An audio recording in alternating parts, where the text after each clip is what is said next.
புதிய இயக்குனர் தமிழ் திரைப்படத்துறைக்கு வந்திருக்காரு. ஒரு புதிய முயற்சியாக வந்திருக்காரு. அதை வழக்கமாக பார்க்குற படம் மாதிரி இல்லாமல் ஒரு மண் சார்ந்த ஒரு படமாகவும் ஒரு இனிமையான ஒரு படமாகவும் இந்த பாடல் காட்சிகளை பார்க்கும்போது பழைய பாரதிராஜ் சார் கொஞ்சம் பார்க்குற மாதிரி தோணுச்சு எனக்கு. இந்த கண்ணன் சார்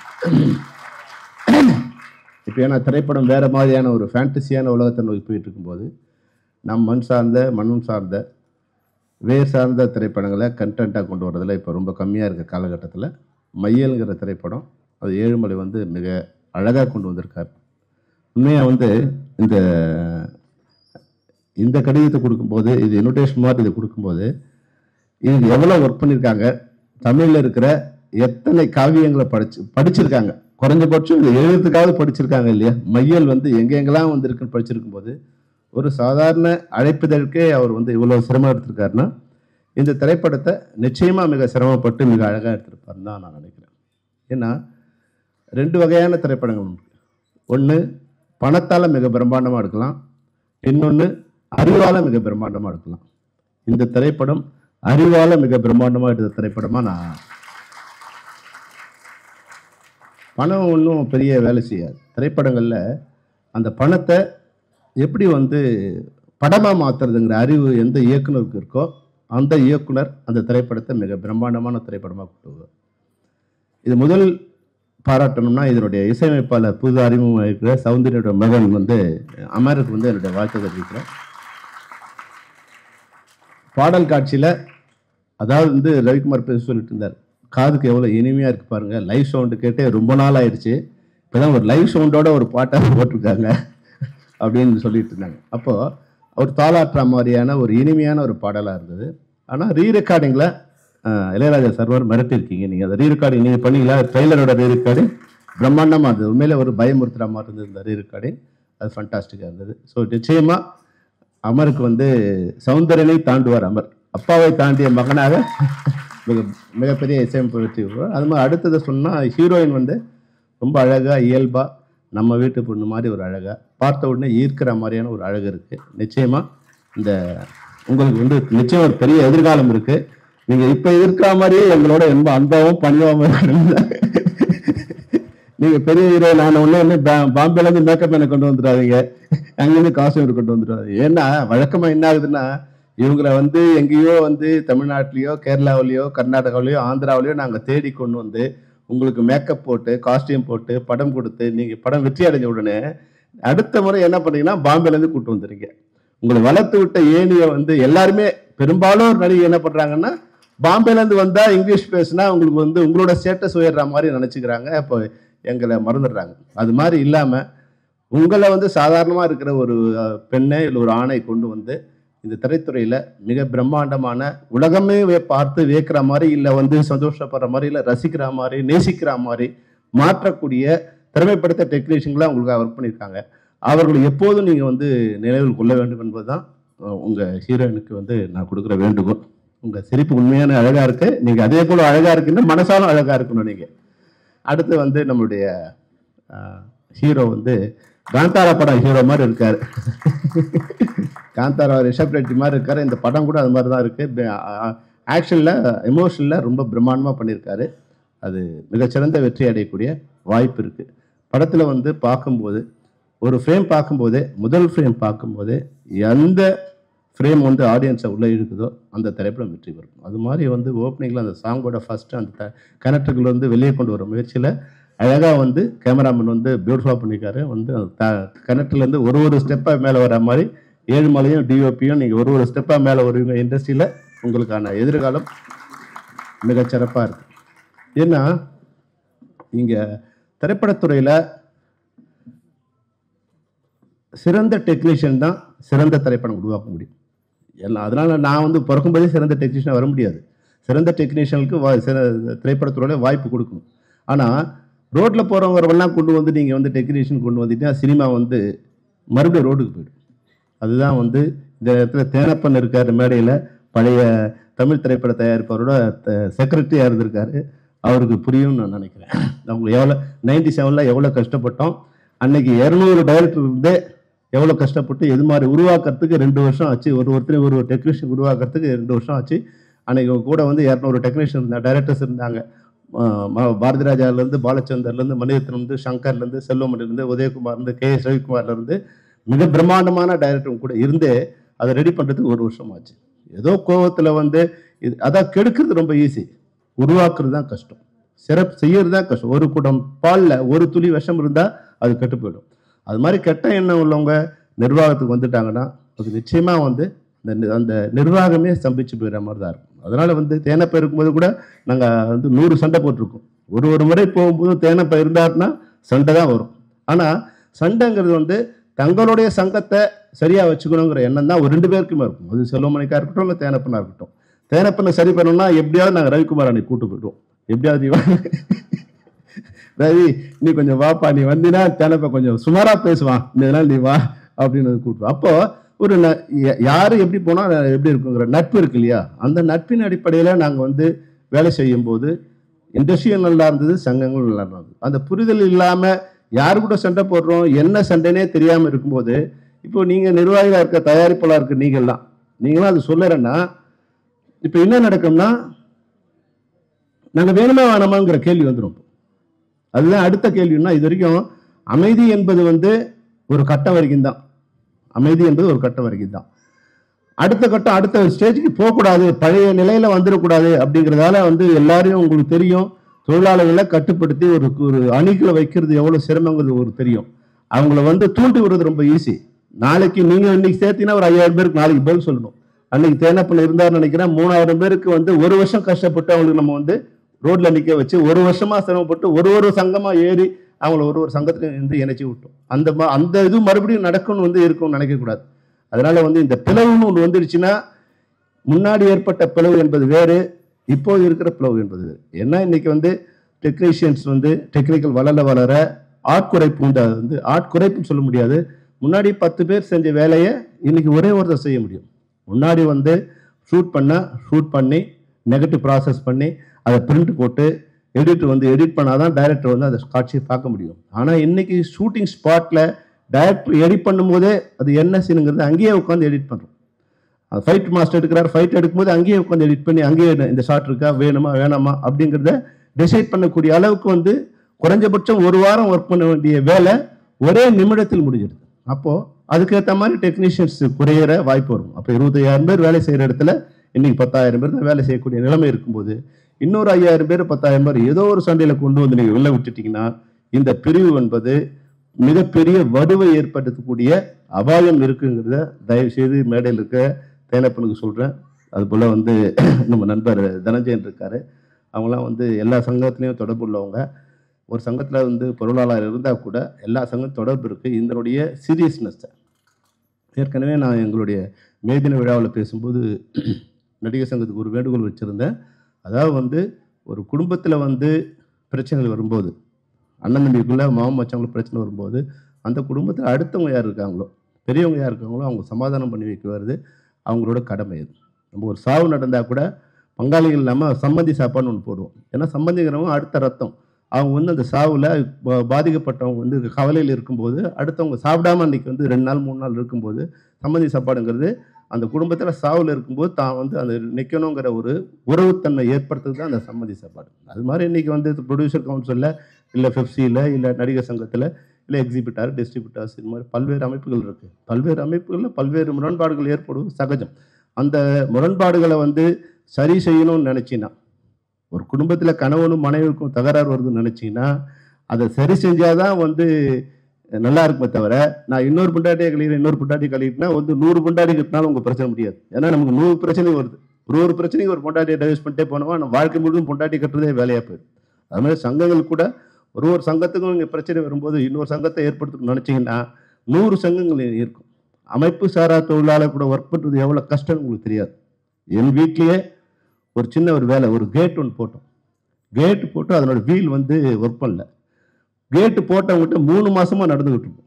அந்த தொழிலாளியை மறுபடியும் கொண்டு வந்து சேர்க்கறதுக்கு 3 மாசம் நடந்துட்டு இருக்கும். ஆனால் நீங்கள் இன்னைக்கு உட்காந்துட்டு ப்ரொடியூசர் கவுன்சில் உட்காந்துட்டு, இல்லை ஒரு டைரக்டரோ ஒரு கேமராமேனோ நாளைக்கு 1000 பேர் ஜூனியர் டிவிஷன்னா மறுநாள் காலையில் 5 மணிக்கு அவங்க வந்து நிறுத்தி வைக்கிறாங்க. அதுக்குண்டான மேனேஜர் அங்கே வேலை செய்கிறாங்க, அதுக்குண்டான அமைப்பு அங்கே வேலை செய்யுது. லைட்மேன் வரல, கேமராமேன் வந்து எனக்கு 100 லைட் வேணும்னா அந்த 100 லைட் மறுநாள் காலையில் அது பாம்பேல இருந்தாலும் கேரளாவில் இருந்தாலும் ஆந்திராவில் இருந்தாலும் அந்த லைட் வந்து மறுநாள் இறங்குது. இதெல்லாம் ஒரு அமைப்பாக இருக்கிற வரைக்கும் தான் இதெல்லாம் சிறப்பாக இருக்கும். இதை விட்டுட்டு அமைப்பு சாராக போகும்போது இந்த இண்டஸ்ட்ரியை கெடுக்கிற நிலை வரும். இந்த கப்பலில் பயணம் செய்கிற ஒரு பயணியாக மட்டும் இல்லை, இந்த கப்பலை நிர்வாகம் பண்ண ஒரு நிர்வாகியாகவும் தேனப்ப இருக்காரு, தனஞ்சயன் இருக்காரு, சம்மந்தப்பட்டவங்க இருக்காங்க. பத்திரிகைகள் மூலமாக, ஊடகங்கள் மூலமாக சம்மந்தப்பட்டவங்க எல்லாருக்குமே சொல்கிறேன், இது வந்து அடுத்த லெவலுக்கு போய்கிட்டு இருக்கு. இது ஒரு எச்சரிக்கை மணி. அடுத்து எப்படி வேணாலும் இது திசை திரும்பலாம். அதனால் வந்து ஒரு சுகமான நிலையை ஏற்படுத்த சம்மந்தப்பட்டவர்கள் அனைவரும் ஒத்துழைக்க வேண்டும் என்று கூறி, மையல் படத்தை வாழ்த்த வந்தோம். இந்த பிரச்சனை சொல்கிறேன், தயவுசெய்து நினைக்காதீங்க. இது திரைப்படத்தோட பிரச்சனை, திரைப்படத்துறையோட பிரச்சனை.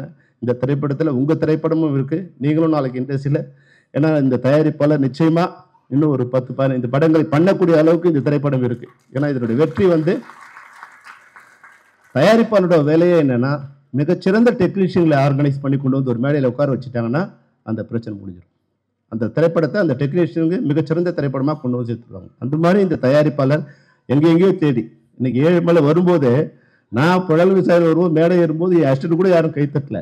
ஆனால் ஏழுமலை மேடை ஏறும்போது நிறைய பேர் கைத்தட்டினாங்க. இப்போ நிறைய பேரோட வந்திருக்காரு ஏழுமலை வந்து இதுக்கு ஸ்டேஜுக்கு வரும்போதே வந்து ஃபேன்ஸோட வந்திருக்காரு. நிச்சயமாக இந்த திரைப்படத்துக்கு பின்னாடி உங்களுக்கு ஒரு நல்ல எதிர்காலம் இருக்குது. இந்த திரைப்படத்தை உருவாக்கிய அனைத்து தொழில்நுட்ப கலைஞர்களுக்கும், இந்த படத்தை தயாரித்த தயாரிப்பாளர்களுக்கும் என்னுடைய வாழ்த்துக்களை தெரிவித்து விடுகிறேன். நன்றி, வணக்கம். எல்லா வழிகளுக்கும் காலம் தேர்வு கொடுக்கும், கவலைப்படாதீங்க. அதுவா அந்தந்த பிரச்சனையை சால்வ் ஆகிட்டு என்னைக்குமே உங்களுக்கு ஆதரவா இருக்கிற எல்லாருமே இங்க இருக்கிற பெரிய ஒரு கூட்டணியும் சரி, எல்லா சங்கங்களும் சரி உங்க பின்னாடி இருக்கும். அந்த வழியை வந்து நீங்க எந்த அளவு கடத்துறீங்கன்னு எனக்கு புரிஞ்சது. தமிழ் திரைப்பட நடப்பு தயாரிப்பாளர் சங்க சார்பில் நான் ஒன்னே சொல்லிக்கிறேன், நாங்க எல்லாம் உங்க பின்னாடி இருக்கோம். அண்ட் பெப்சி நீங்க உங்களுடைய தலைமையில எவ்வளவு புது புது முயற்சிகளை நீங்க கொண்டு வரீங்க எங்களுக்கு தெரியும். அந்த முயற்சிகளுக்கு என்னைக்குமே நம்ம ஆதரவா இருப்போம். அண்ட் இதுவும் கடந்து போகும். இதுலயும் நீங்க கடந்து வந்து மிகப்பெரிய வெற்றி அடைவீங்கன்னு உங்களுக்கு வாழ்த்துறேன். அந்த வாழ்த்துக்களோடு நீங்க கிளம்புங்க. மேடையை வீட்டிற்கும் எனக்கு மிகவும் பிடித்த இயக்குநர்கள் திரு கே ரவிக்குமார் சார், திரு உதயகுமார் சார், கனல் மாஸ்டர், எல்லாருக்கும் வாழ்த்துக்கள். என்னோட அன்பு நண்பர் தேனப்பன் அவர்கள் கூப்பிட்டாரு, வந்தாச்சு. அண்ட் மயில் எனக்கு ரொம்ப பிடிச்சது. இந்த மாதிரி ஒன்று மையல் என்ன அப்படின்னு சொல்லிட்டு ஒரு பெரிய லிஸ்ட் கொடுத்து அது அழகா நம்ம இயக்குனர் ஏழுமலை கொடுத்தாரு. மையல் மகளிர் மாண்பினை நல்கும், மயில் கொண்ட மங்கை மாதரர், சிலப்பதிகாரத்திலிருந்து குறுந்தொகையிலிருந்து இவ்வளவு ரிசர்ச் பண்ணியிருக்காரு. ஒரு பக்கம் ஃபுல்லா மயில் அப்படின்ற ஒரு தலைப்புக்காக இவ்வளவு பெரிய ரிசர்ச் பண்ண ஏழுமலை அவர்கள் கண்டிப்பாக மிகப்பெரிய வாழ்த்துக்குரியவர். ஏதோ ஒரு டைட்டில் வைக்கணும் அப்படி இல்லாம அந்த ஒரு தலைப்புக்கு என்ன காரணம், எப்படிப்பட்ட ஒரு தலைப்பு இந்த படத்துக்கு ஏன் தேவைப்படுது அப்படின்ற இவ்வளவு ஆராய்ச்சி பண்ணி இவ்வளவு புதுமையா ஒரு காரணத்தையும் சொல்லி படம் பார்க்கும்போதே எனக்கு ரொம்ப பிடிச்சது என்னன்னா, நான் வந்து ஏதோ கார்த்தி சாரையும் பிரியாமணி மேடத்தை பாக்குற மாதிரி இருந்தது பருத்தி வீரன் படத்துல. அது பிறகு அப்படியே பார்த்துட்டு வந்தா ஒரு மைனா படத்துல எப்படி விதார்த் அவர்களையும் அமலாபால் அவங்களை பார்த்த மாதிரி இவங்க 2 பேர் இருந்தாங்க. அது அமலாபால் மாதிரியே ஒரு மலையாள லுக்ல இருக்காங்க.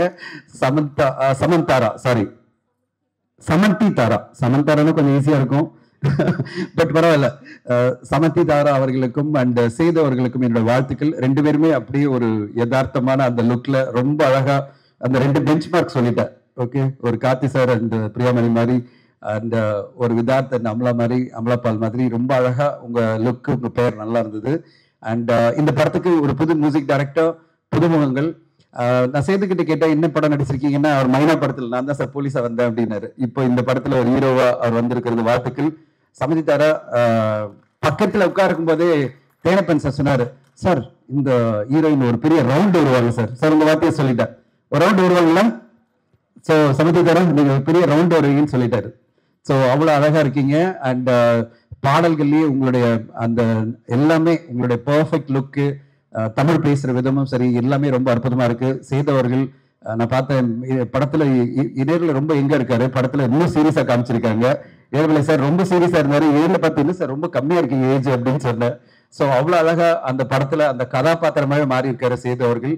ஆக்ஷன் மோடோட ஒரு நல்ல திரைப்படமா தெரியுது எனக்கு.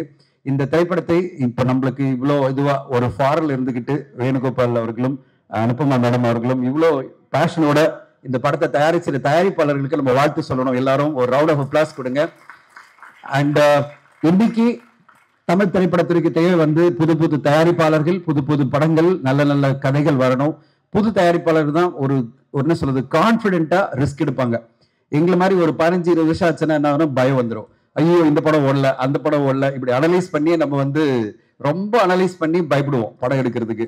ஆனா புது தயாரிப்பாளர்கள்னா தைரியமா ஒரு கதையை கேட்டு, இந்த கதையில ஒரு ஸ்கோப் இருக்கு, இதை நம்ம பண்ணணும் அப்படின்னு சொல்லிட்டு அவங்க 2 பேரும் வந்திருக்காங்க. அவங்களுடைய இந்த முயற்சி மிகப்பெரிய வெற்றி அடையணும். என்னுடைய வாழ்த்துக்கள். தமிழ் திரைப்பட நடப்பு தயாரிப்பாளர் சங்க சார்பில் உங்களுக்கு என்ன சப்போர்ட்னாலும் நாங்களாம் கொடுக்க ரெடியா இருக்கோம். 2 பேருமே மிகப்பெரிய வெற்றி அடையணும். அண்ட் சௌந்தர்யன் சார் என்னை பார்த்து சொன்னாரு, அவருடைய மியூசிக் எல்லாம் ரொம்ப பிடிக்கும். அந்த மியூசிக்ல இருந்து அவருடைய மகன் இன்னைக்கு வந்து எவ்வளவு அழகா அமர் பண்ணியிருக்காரு. மியூசிக் எல்லாமே ரொம்ப சூப்பரா இருந்தது. பாடல்கள். அமர், உங்களுக்கு ஒரு ஹீரோயின் மட்டும் ரவுண்ட் இல்லை, உங்களுக்கு ஒரு ரவுண்டு வரட்டும், பெரிய ரவுண்டா வரணும்னு வாழ்த்துறேன். எனக்கு ரொம்ப ஆச்சரியமா இருந்தது ஈழமணி அவர்களுடைய இது என்னன்னா, கதை திரைக்கதை வசனம் ஜெயமோகன் சார் போட்ட உடனே எனக்கு ரொம்ப அப்படியே சர்ப்ரைஸ் ஆயிட்டேன். ஜெயமோகன் சாருடைய கதையை வாங்கி இவங்க இவ்வளவு அழகா பண்ணியிருக்காங்க. ஒரு மிகப்பெரிய ஆளுமை, எழுத்துலகில வந்து மிகப்பெரிய ஆளுமை ஜெயமோகன் சார். அவருடைய கதை திரைக்கதை வசனத்துல வர இந்த படம் கண்டிப்பா ஒரு ஆழமான சப்ஜெக்டா இருக்கும், அழுத்தமான சப்ஜெக்டா இருக்கும், நம்ம மனசுல நீங்காத ஒரு படமா இருக்கும். அப்படிப்பட்ட ஒரு படமா வரணும்னு வாழ்த்துறேன். படம் பார்த்த பிறகு இன்னும் நிறைய பேசுவோம் நம்ம கண்டிப்பா. அந்த ஒரே ஒரு வேண்டுகோள் தயாரிப்பாளருக்கு என்னன்னா, இப்போ திடீர்னு பாத்தீங்கன்னா ஒரு வாரத்துல 8-9 படம் வரும். அப்படிப்பட்ட தேதியில் நீங்க வர வேண்டாம்.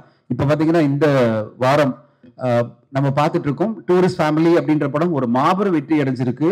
பெரிய லெவல்ல ஒரு மீடியம் பட்ஜெட், ஒரு 10 கோடி கூட இருக்காது. அந்த படம் இன்னைக்கு வந்து மாபெரும் கலெக்ஷன் பண்ணிட்டு இருக்குன்னா, ஒரு நல்ல சப்ஜெக்ட் நம்ம கொண்டு வந்தா கண்டிப்பா தமிழகத்துல இருக்கிற எல்லா மக்களுமே ஏற்றுக்கொண்டு பெரிய வெற்றி கொடுப்பாங்கன்னு மீண்டும் ஒரு முறை நம்ம லப்பர் பந்துல பார்த்தோம், குடும்பஸ்தல பார்த்தோம். இன்னைக்கு வந்து டூரிஸ்ட் ஃபேமிலி அந்த மாதிரி வெற்றி கொடுக்குதுன்னா, மயிலும் அந்த மாதிரி வெற்றி அடைய வாய்ப்பு இருக்கு. ப்ரொவைடட் நீங்க ஒரு 3-4 படத்துல வந்தா போறோம். நீங்க 8 படத்துல ஒரு படமா வந்தீங்கன்னா ஆடியன்ஸ் கவனிக்காம போயிடுவாங்க. அப்படிப்பட்ட ஒரு டேட் வந்ததுன்னா, தேனப்ப சார்ட்ட ஒரே ரிக்வெஸ்ட் பண்ணேன், உங்க ஃப்ரெண்டா இருக்காங்க தயாரிப்பாளர், உங்களை சொல்லுங்க, ஏற்கனவே 4-5 படம் போட்டாங்கன்னா உங்க டேட்டை மாத்துங்க, ஒன்றும் பிரச்சனை இல்லை. நம்ம ஏதோ பிடிவாதமா இந்த டேட் வரணும்னு அவசியம் கிடையாது. ஒரு 2 இல்லை 3 படம் வர அந்த வாரத்துல மயில் படம் வெளிவந்து பெரிய வெற்றி அடையணும்னு என்னோட வாழ்த்துக்களை தெரிவித்துக்கிறேன். வாய்ப்பு கொடுத்ததுக்கு நன்றி. இந்த படத்தோட வெற்றிக்கு நான் காத்திருக்கிறேன். படத்தை பார்க்க ஆர்வமா இருக்கேன். தேங்க்யூ. நீங்க குபேரல எத்தனை பேர் பாத்தீங்கன்னு தெரியாது. இன்னைக்கு ட்ரெண்டிங்ல அவர் தான் இருக்காரு, போய் வா நண்பா அப்படின்னு சொல்லிட்டு. அவர் யாருக்கு சொன்னாருன்னு தெரியாது, ஆனா எல்லாருமே தளபதி விஜய் சாரை சொல்லிட்டாங்கன்னு சொல்லிட்டு பெரிய லெவல்ல கொண்டாடிட்டு இருக்காங்க. குபேரா பாடல்களும் சரி, இந்த படத்துல வந்த பாடல்களும் சரி, குபேர சார், விவேக சார் ரொம்ப அருமையா குபேரான்னு சொல்லிட்டு உங்களுக்கு குபேர மாதிரி நிறைய பாடல்கள் உங்களுக்கு வரணும். இந்த பாடல்களுக்கு வாழ்த்துக்கள். Thank you sir.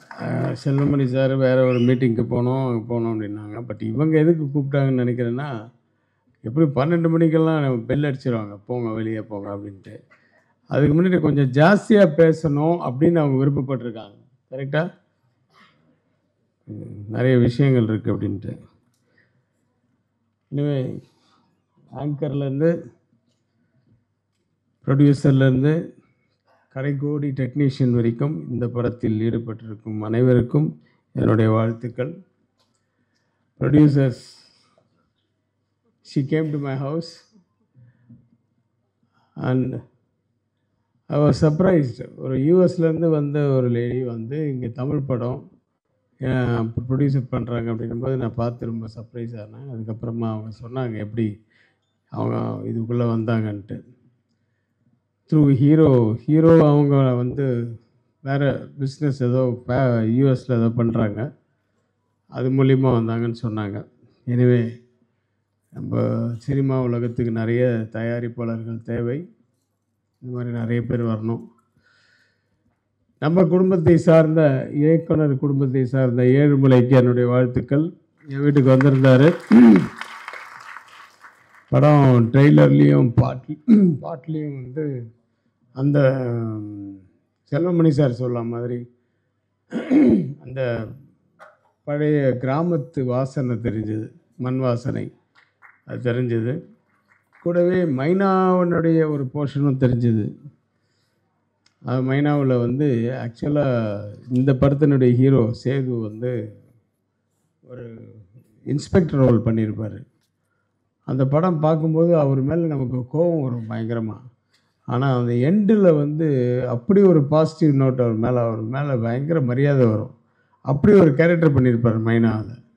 அதுக்கப்புறம் உடனே அந்த படம் ரிலீஸ் ஆகி பெரிய சக்ஸஸ் ஆகி ஓடிட்டுருக்கும்போது ஒரு ஃபங்க்ஷனில் அவரை மீட் பண்ணேன். மீட் பண்ணும்போது, "என்ன சார் அந்த மைனாவோட அப்படியே நிற்கிறீங்க, நிறைய படங்கள் பண்ணணும்னா?" "இல்லை சார், பண்ணுறேன் சார், ட்ரை பண்ணுறேன்" அப்படி இப்படின்னாரு. அதே வார்த்தை இன்றைக்கி கேட்டேன், "ஏன் அது மாதிரி நிறைய நடிக்கல நீங்க? மைனால அப்படி ஒரு பேர், படமும் பெரிய ஹிட்டு. உங்களுக்கு நீங்கள் தான் ஆல்மோஸ்ட் செகண்ட் ஹீரோ அந்த படத்தில்" அப்படின்னு சொல்லும்போது அவர் பாலிடிக்ஸ் அப்படின்னாரு. "ஓ, அப்போவே வா" அப்படின்ட்டு. எதில் தான் இல்லை பாலிடிக்ஸ். ஓகே, எனிவே அவர் எங்கும் போகாமல் மீண்டும் இங்கே வந்ததற்கு அவருக்கு நல்ல ஒரு ரெட் கார்பெட் கொடுத்து வரவேற்போம். ஏழுமலை, இன்னும் நிறைய இந்த மாதிரி படங்கள் பண்ணுங்க. மையல், இவ்வளோ மீனிங் இருக்குது. அதெல்லாம் இப்போ வீட்டில் போய் உட்காந்து தான் படிக்கணும் தனியாக. ஏன்னா இது வந்து அவரே சொன்னதா இல்லை விவேகா அவரே தானே? சரி. ஏன்னா விவேகாவுக்கு வந்து அவ்வளோ விஷயங்கள் தெரியும். நம்ம படம் 45 படத்தில் எப்படி ஒரு 30 படம் எழுதியிருப்பீங்கன்னு நினைக்கிறேன்ல. அவ்வளோ, அதான் நான் சொன்னேன், தலைமுறை கடந்து இன்னும் இருக்கும் ஒரு சில டெக்னீஷியன்ஸில் வந்து விவேகா வந்து நான் இப்போ குறிப்பிட்டேன். அது ட்ரெண்டில் இருக்கிறது ரொம்ப முக்கியம். ரொம்ப ட்ரெண்டில் இருக்கார். அதுதான் ரொம்ப முக்கியம். நம்ம இந்த படத்தில் வந்து அந்த எந்த சாங் எழுதுனீங்கன்னு தெரில எனக்கு. 2 பாட்டு இல்லை 3 பாட்டு போட்டாங்க. 2 பாட்டு ரொம்ப நல்லா இருந்துச்சு. அதாவது அந்த ஓப்பன் கேட்சியாக இருந்தது அந்த வார்த்தைகள். ஹீரோயின் நான் அவங்ககிட்ட சொன்னேன், நீங்கள் வந்து ஏம்மா சமந்தாவும் இல்லாமல் நயன்தாராவும் இல்லாமல் அது என்னம்மா சமந்தா நயன்தாரா, சம்ரிதா தாராவா, அதெல்லாம் எப்படிமா வாயில் உழையும்? அவங்களோட ஒரிஜினல் பேர் வந்து அஞ்சு கிருஷ்ணா. அது நல்லா இருக்குல்ல? அது மாதிரி ஒரிஜினல் அந்த படத்தில் அந்த பேரில் தான் மலையாளத்தில் நடிச்சிருக்காங்க. சரி, ஓகே, இந்த படம் ட்ரை பண்ணுங்கள். இந்த எப்படி இருக்குது பேர், ஒருவேளை சக்ஸஸ் ஆகிடுச்சுன்னா இதே மெயின்டைன் பண்ணுங்கள். சக்ஸஸ் ஆகிடும். ஓகே, எனிவே ஆள் வந்து எல்லாம் அழகுன்னா நிறைய பேர் பின்னாடி வர்றாங்க. அழகை விட ஒரு அம்சம் இருக்குது பாருங்கள். அந்த அம்சம், அதாவது ஒரு நல்ல கலையாக இருக்காப்பா, நம்ம வீட்டு பொண்ணு மாதிரி இருக்காப்பா அப்படின்ட்டு சொல்கிறதுக்கு ஒரு நல்ல ஹீரோயின் கிடச்சிருக்காங்க. வாழ்த்துக்கள். Wish you many more films, success films. அப்புறம் எனக்கு வந்து அப்படியே எனக்கு பழைய ஞாபகங்கள் வருது. எனக்கு இந்த பக்கம் வந்து தேனப்பன், அந்த பக்கத்தில் வந்து கனல் கண்ணன், இந்த பக்கம் வந்து சௌந்தர்யன் பையன்தான் மியூசிக்கு, இன்றைய கதாநாயகன். எனக்கு ஆல் தி வெரி பெஸ்ட். பேசுகிறேன் உன்னை பற்றி, நீ உட்காந்துரு போய். சௌந்தர்யன் எப்படி ஃபிக்ஸ் பண்ணோம், கனல் கண்ணன், தேனப்பன், இவங்கெல்லாம் வந்து சேரன் பாண்டியன்றது தான் என்னோடய 2வது படம். முதல் படம் வந்து புரியாத புதிர். அதில் தான் வந்து தேனப்பன் வழியில் சந்தித்த குறுக்க ஒருத்தர் வந்து, அப்போ நான் பைக்கில் போயிட்டுருப்பேன், ஒருத்தர் டிவிஎஸ் 50 குறுக்க வந்தார். ஐயோ அப்படின்னு திட்டும் போது, ஏய் தேனப்பா இங்கடா இந்த பக்கம் குறுக்க. அந்த இடம் கூட நல்லா ஞாபகம் இருக்குது. திருவள்ளுவர் ஸ்ட்ரீட். நான் எட்லாம் ஸ்ட்ரீட்டில் போயிட்டுருக்கேன். அவன் திருவள்ளுவர் ஸ்ட்ரீட்டுக்கு திரும்புகிறான். அப்போ அங்கே வீட்டுக்கு போகிறேன் சார். 4 மணிக்கு வா, இந்த எல்லையம்மன் கோயில் இருக்குல்ல, அது பக்கத்து பில்டிங்கு, சூப்பர் குட் ஃபிலிம்ஸ், அங்கே வா அப்படின்னு. 4 மணிக்கு வந்தோன்னே, ஏன்னா அதுக்கு முன்னாடி ராஜா தானே நான் அசோசியேட்டாக ஒர்க் பண்ண படத்தில் அவர் வந்து ஒன் ஆஃப் த மேனேஜர்ஸ். அவர் ட்ரெயின் டிக்கெட்லாம் போடாது. அப்புறம் அப்போ வந்து ராமநாராயணன் படத்தில், அவங்க படத்துலலாம் ஒர்க் பண்ணிட்டு இருந்தார். ஏய் நீ ப்ரொடக்ஷன் மேனேஜராக ஒர்க் பண்ணியா, இந்த படத்துலேருந்து ப்ரொடக்ஷன் மேனேஜர் அப்படின்னு சொல்லி அந்த படத்தில் அந்த வழியில் போகும்போது மீட் பண்ணது. அதுதான் ஸ்பார்க்கு. அந்த ஸ்பார்க்கில் இருந்து அப்படியே வந்து என்கிட்ட 40 படம் மேனேஜராக ஒர்க் பண்ணாப்புல. அதுக்கப்புறம் ப்ரொடியூசர் ஆனார். இன்றைக்கி நடிகர் அவர் ஆகிட்டார். அது சொன்னேன், மேனேஜர் ஆக்குறது முதல் நான் பண்ணணும் இல்லையோ, ஒன்று நடிகர் ஆக்குறது முதல் நான் தான் பண்ணேன். ஏன்னா நடிகராக தான் இன்றைக்கி நிறைய பேருக்கு தெரியுது. அதில் கடல் கண்ணை பாராட்டுறான். சார் ஒரு ஃபைட்டில் ஒரு ஷாட்டில் அந்த அடித்து இப்படி பண்ணோம்னா ஒரு போஸ் கொடுத்து நிற்கிறான் பாருங்கள் சார், இவனா தேனப்பேன் அப்படின்னு சொல்லி எனக்கு ஷாக்காக இருக்குது. ஏன்னா நாங்கள்லாம் அப்படி க்ளோஸாக எல்லோரும் வந்து ஃப்ரெண்ட்லியாக இருந்தோம். அந்த சேரன் பாண்டியனில் தான் வந்து கனல் கண்ணை முதல் ஃபைட் மாஸ்டர் ஆக்கினேன். ஏன்னா அதுக்கு முன்னாடி புரியாத புதிர்லேயும் வந்து ஃபைட் பண்ணுறதுக்கு வந்தாப்புல. ஆனால் அவர் மாஸ்டர் இல்லை, மாஸ்டரோட அசிஸ்டண்ட் அவர். எங்கடா மாஸ்டர்னா, மாஸ்டர் வந்து மனோஜ்குமார் படத்தில் பிஸியாக இருக்கார் சார், நிறைய ஹார்சஸ் அதெல்லாம் வச்சு கண்ட்ரோல் பண்ணி அங்கே படம் முடியல, அந்த ஃபைட்டு முடியல, அதனால் என்ன அனுப்பிச்சார். சரின்னு வந்தான். அந்த படத்தில் ஃபைட் அசிஸ்டண்டாக வந்தவொடனே சரி அது அவன் பண்ணுறதெல்லாம் பார்த்துட்டு சரி. அப்போல்லாம் வந்து நானே ஷார்ட் வைப்போம். அப்போல்லாம் மாஸ்டர்கிட்ட மொத்தமாக கொடுத்துட மாட்டோம். சாங் மாஸ்டர் டான்ஸ் மாஸ்டர்னால் ஃபுல்லாக அப்படியே கொடுத்துட்றது, ஃபைட் மாஸ்டர் அதெல்லாம் அப்போ கிடையாது. அதுக்கப்புறம் தான் கொஞ்சம் கொஞ்சமாக எல்லாமே வந்து அது பேர் மாறி போச்சு. Choreography, dance choreography, fight master, fight கோரியோகிராஃபின்னு ஆகிடுச்சு. அதுக்கப்புறம் இப்போ அவங்க ஷார்ட் எடுக்க ஆரம்பித்தாங்க. அப்போல்லாம் நான் ஷார்ட் வைக்கும்போது தனித்தனியாக லோ ஆங்கிள், ஹைட், அப்படி இது நிறைய கட் ஷார்ட்ஸ் எல்லாம் வைக்கும்போது அதையே பார்த்துட்டு இருப்பான். ஆனால் நல்லா வைக்கிறீங்கண்ணே ஷார்ட்டு, கட் ஷார்ட் அப்படி அப்படின்றதுக்குள்ளே கட் பறக்குதுன்னு. அப்போ நான் ஸ்பீடு கிடைக்கும் அப்படி இப்படிலாம் சொல்லி ஏதோ பண்ணியிருந்தான். அப்புறம் பார்த்தா அவன் தமிழ், தெலுங்கு, ஹிந்தி, மலையாளம் எல்லாம் ஆல் இண்டியா லாங்குவேஜஸில் பயங்கர பிஸி ஆகிட்டப்பில்ல. அது ஒரு சந்தோஷம். அதே சேரன் பாண்டியனில் அந்த சேரன் பாண்டியன் உருவாகிறதுக்கு ஒரு ரீசன் இருந்தது. என்னென்னா, நானும் வந்து ஒரு படம் வந்து ஒரு ரெடி பண்ணி வச்சுருந்தோம். காதல் காவியமாக நம்ம ஒரு படம் ஒன்று, வேற ஒரு ரைட்டரு, அவர் மியூசிக்கு எல்லாம். அந்த படம் வந்து வேண்டாம் அப்படிங்கிறார் சௌத்ரி சார். ஏன்னா பெரும்புள்ளின்னு ஒரு படம் எடுத்து 10 நாள் தான் ஆச்சு ரிலீஸ் ஆகி. இந்த படம் வந்து சரியாக போகல. இந்த கதையிலையும் அதே மாதிரி தான் ஹீரோயினுக்கு வந்து லவ் ஃபெயிலியராகவும் இறந்துருவாங்க. ஸோ அதே மாதிரி வருது. அதனால் எனக்கு டவுட்டாக இருக்குது, இந்த கதையை வேண்டான்னு சொல்லி கிட்டத்தட்ட இந்த 3 மாதம் ரெடி பண்ண ஒரு கதையை வேண்டான்னு சொல்கிறாரு. சரி ஓகேன்னு சொல்லிட்டு அப்படி போகிறேன். வா வேறு ஒரு கதை ரெடி பண்ணி உடனே பண்ண முடியுமான்னு. ஏன்னா நாங்கள் April 14th ரிலீஸ் வச்சுருந்தோம். நாங்கள் பேசுகிறது வந்து January 29th அந்த ஆஃபீஸில். இதில் வெளியில் சின்ன கவுண்டரு பெரிய கவுண்டர்னு ஒருத்தன் கதை சொல்கிறது நிறைய பேர் இருப்பாங்க. அதில் ஒருத்தன் இருப்பான் தாடி வச்சுட்டு, ஈரோடு சவுந்தர்னு, அவனை கூப்பிட்டு கதை கேளு அப்படின்னாரு. சரி கேட்டேன். சின்ன கவுண்டர் பெரிய கவுண்டர்னு ஒரு கதை சொன்னான். எப்படி இருக்குன்னா, பரவாயில்ல சார், இது வேறு மாதிரி நீ பண்ணணும், எனக்கு இன்னமும் அது உள்ள மேட்ரு வந்து புதுசாக இருந்துச்சு, நல்லா இருந்தது, இது நீ ஸ்க்ரீன் ப்ளே வேறு மாதிரி பண்ணலான்னா ஓகே சார். ஏன்னா அதில் வந்து இப்போ சின்ன கவுண்டர்ன்றவர் பாம்பு கடிச்சு 3வது வெளியே செத்து போயிடுவார். அந்த தங்கச்சிக்கும் பெரிய அண்ணனுக்கு விஜயகுமார் கேரக்டருக்கும் சித்ரா கேரக்டருக்கும் தான் அவன் கதை சொல்லிகிட்டு இருந்தான். நான் அப்படியே மாற்றி அந்த தங்கச்சி அது சின்ன கவுண்டர் சாகடிக்குவான்னா, பெரிய கவுண்டர் சின்ன கவுண்டர் இவங்க 2 பேருக்குள்ளே தான் பிரச்சனை வரணும் சார். அது கடைசியில் இந்த தங்கச்சி அதுக்காக சேர்த்தா நல்லா இருக்குன்னு சொன்னோன்னு அவருக்கு பிடிச்சி போச்சு. ஸ்க்ரீன் ப்ளே பண்ணி உடனே ரெடி பண்ணுன்ட்டார். ஓகே, ஒன்றும் எதுவுமே ஃபிக்ஸ் பண்ணல. ஆனால் April 14th ரிலீஸ் பண்ணுவேல அப்படின்றாரு சார். January 20, 30, 31 சொல்லி February, March, April 14th என்ன சார், மொத்தமே 75 நாள் தான் இருக்குது. ப்ரீ ப்ரொடக்ஷன் இருக்குது, ஷூட்டிங் இருக்குது, போஸ்ட் ப்ரொடக்ஷன் இருக்குது. சரி இன்னும் எவ்வளோ நாள் ஆகும் அப்படின்னாரு. May 1st ரிலீஸ் பண்ணிடுறேன் சார். சரி ஓகே. நான் கேட்டது இப்போ 90 நாள் தான். ஏன்னா அப்போல்லாம் 90 நாளில் தான் நாங்கள் படம் பண்ணுறது. அப்போது டக்குன்னு ஆர்டிஸ்ட்டு ஃபிக்ஸ் பண்ணுறோம். கண்டிப்பாக கரெக்டாக வந்து விஜயகுமார் ஒரு இடத்துல அவர் பிஸியாக இருக்கார், இந்த வில்லனா அவரை போடுறோம். இந்த பக்கம் சரத்குமார் அவர் வில்லனா இப்போ கேப்டன் பிரபாகர் எல்லாம் ஃபிக்ஸ் பண்ணுறோம். அவருக்கு அடிபட்டு அவர் படுத்திருக்காரு, இருந்தாலும் ஏற்கனவே அட்வான்ஸ் கொடுத்தாச்சுன்னு அவரை போடுறோம். இப்படி போய்ட்டு மியூசிக் யார். அப்போ வந்து சௌந்தர்யன் வந்து இப்போ படம் பண்ண ஒரு கம்பெனியாக பாட்டு எழுதுது. சரி வர சொல்லு அப்படின்னு. இந்த பக்கம் ஸ்க்ரீன் ப்ளே போயிட்டுருக்கு.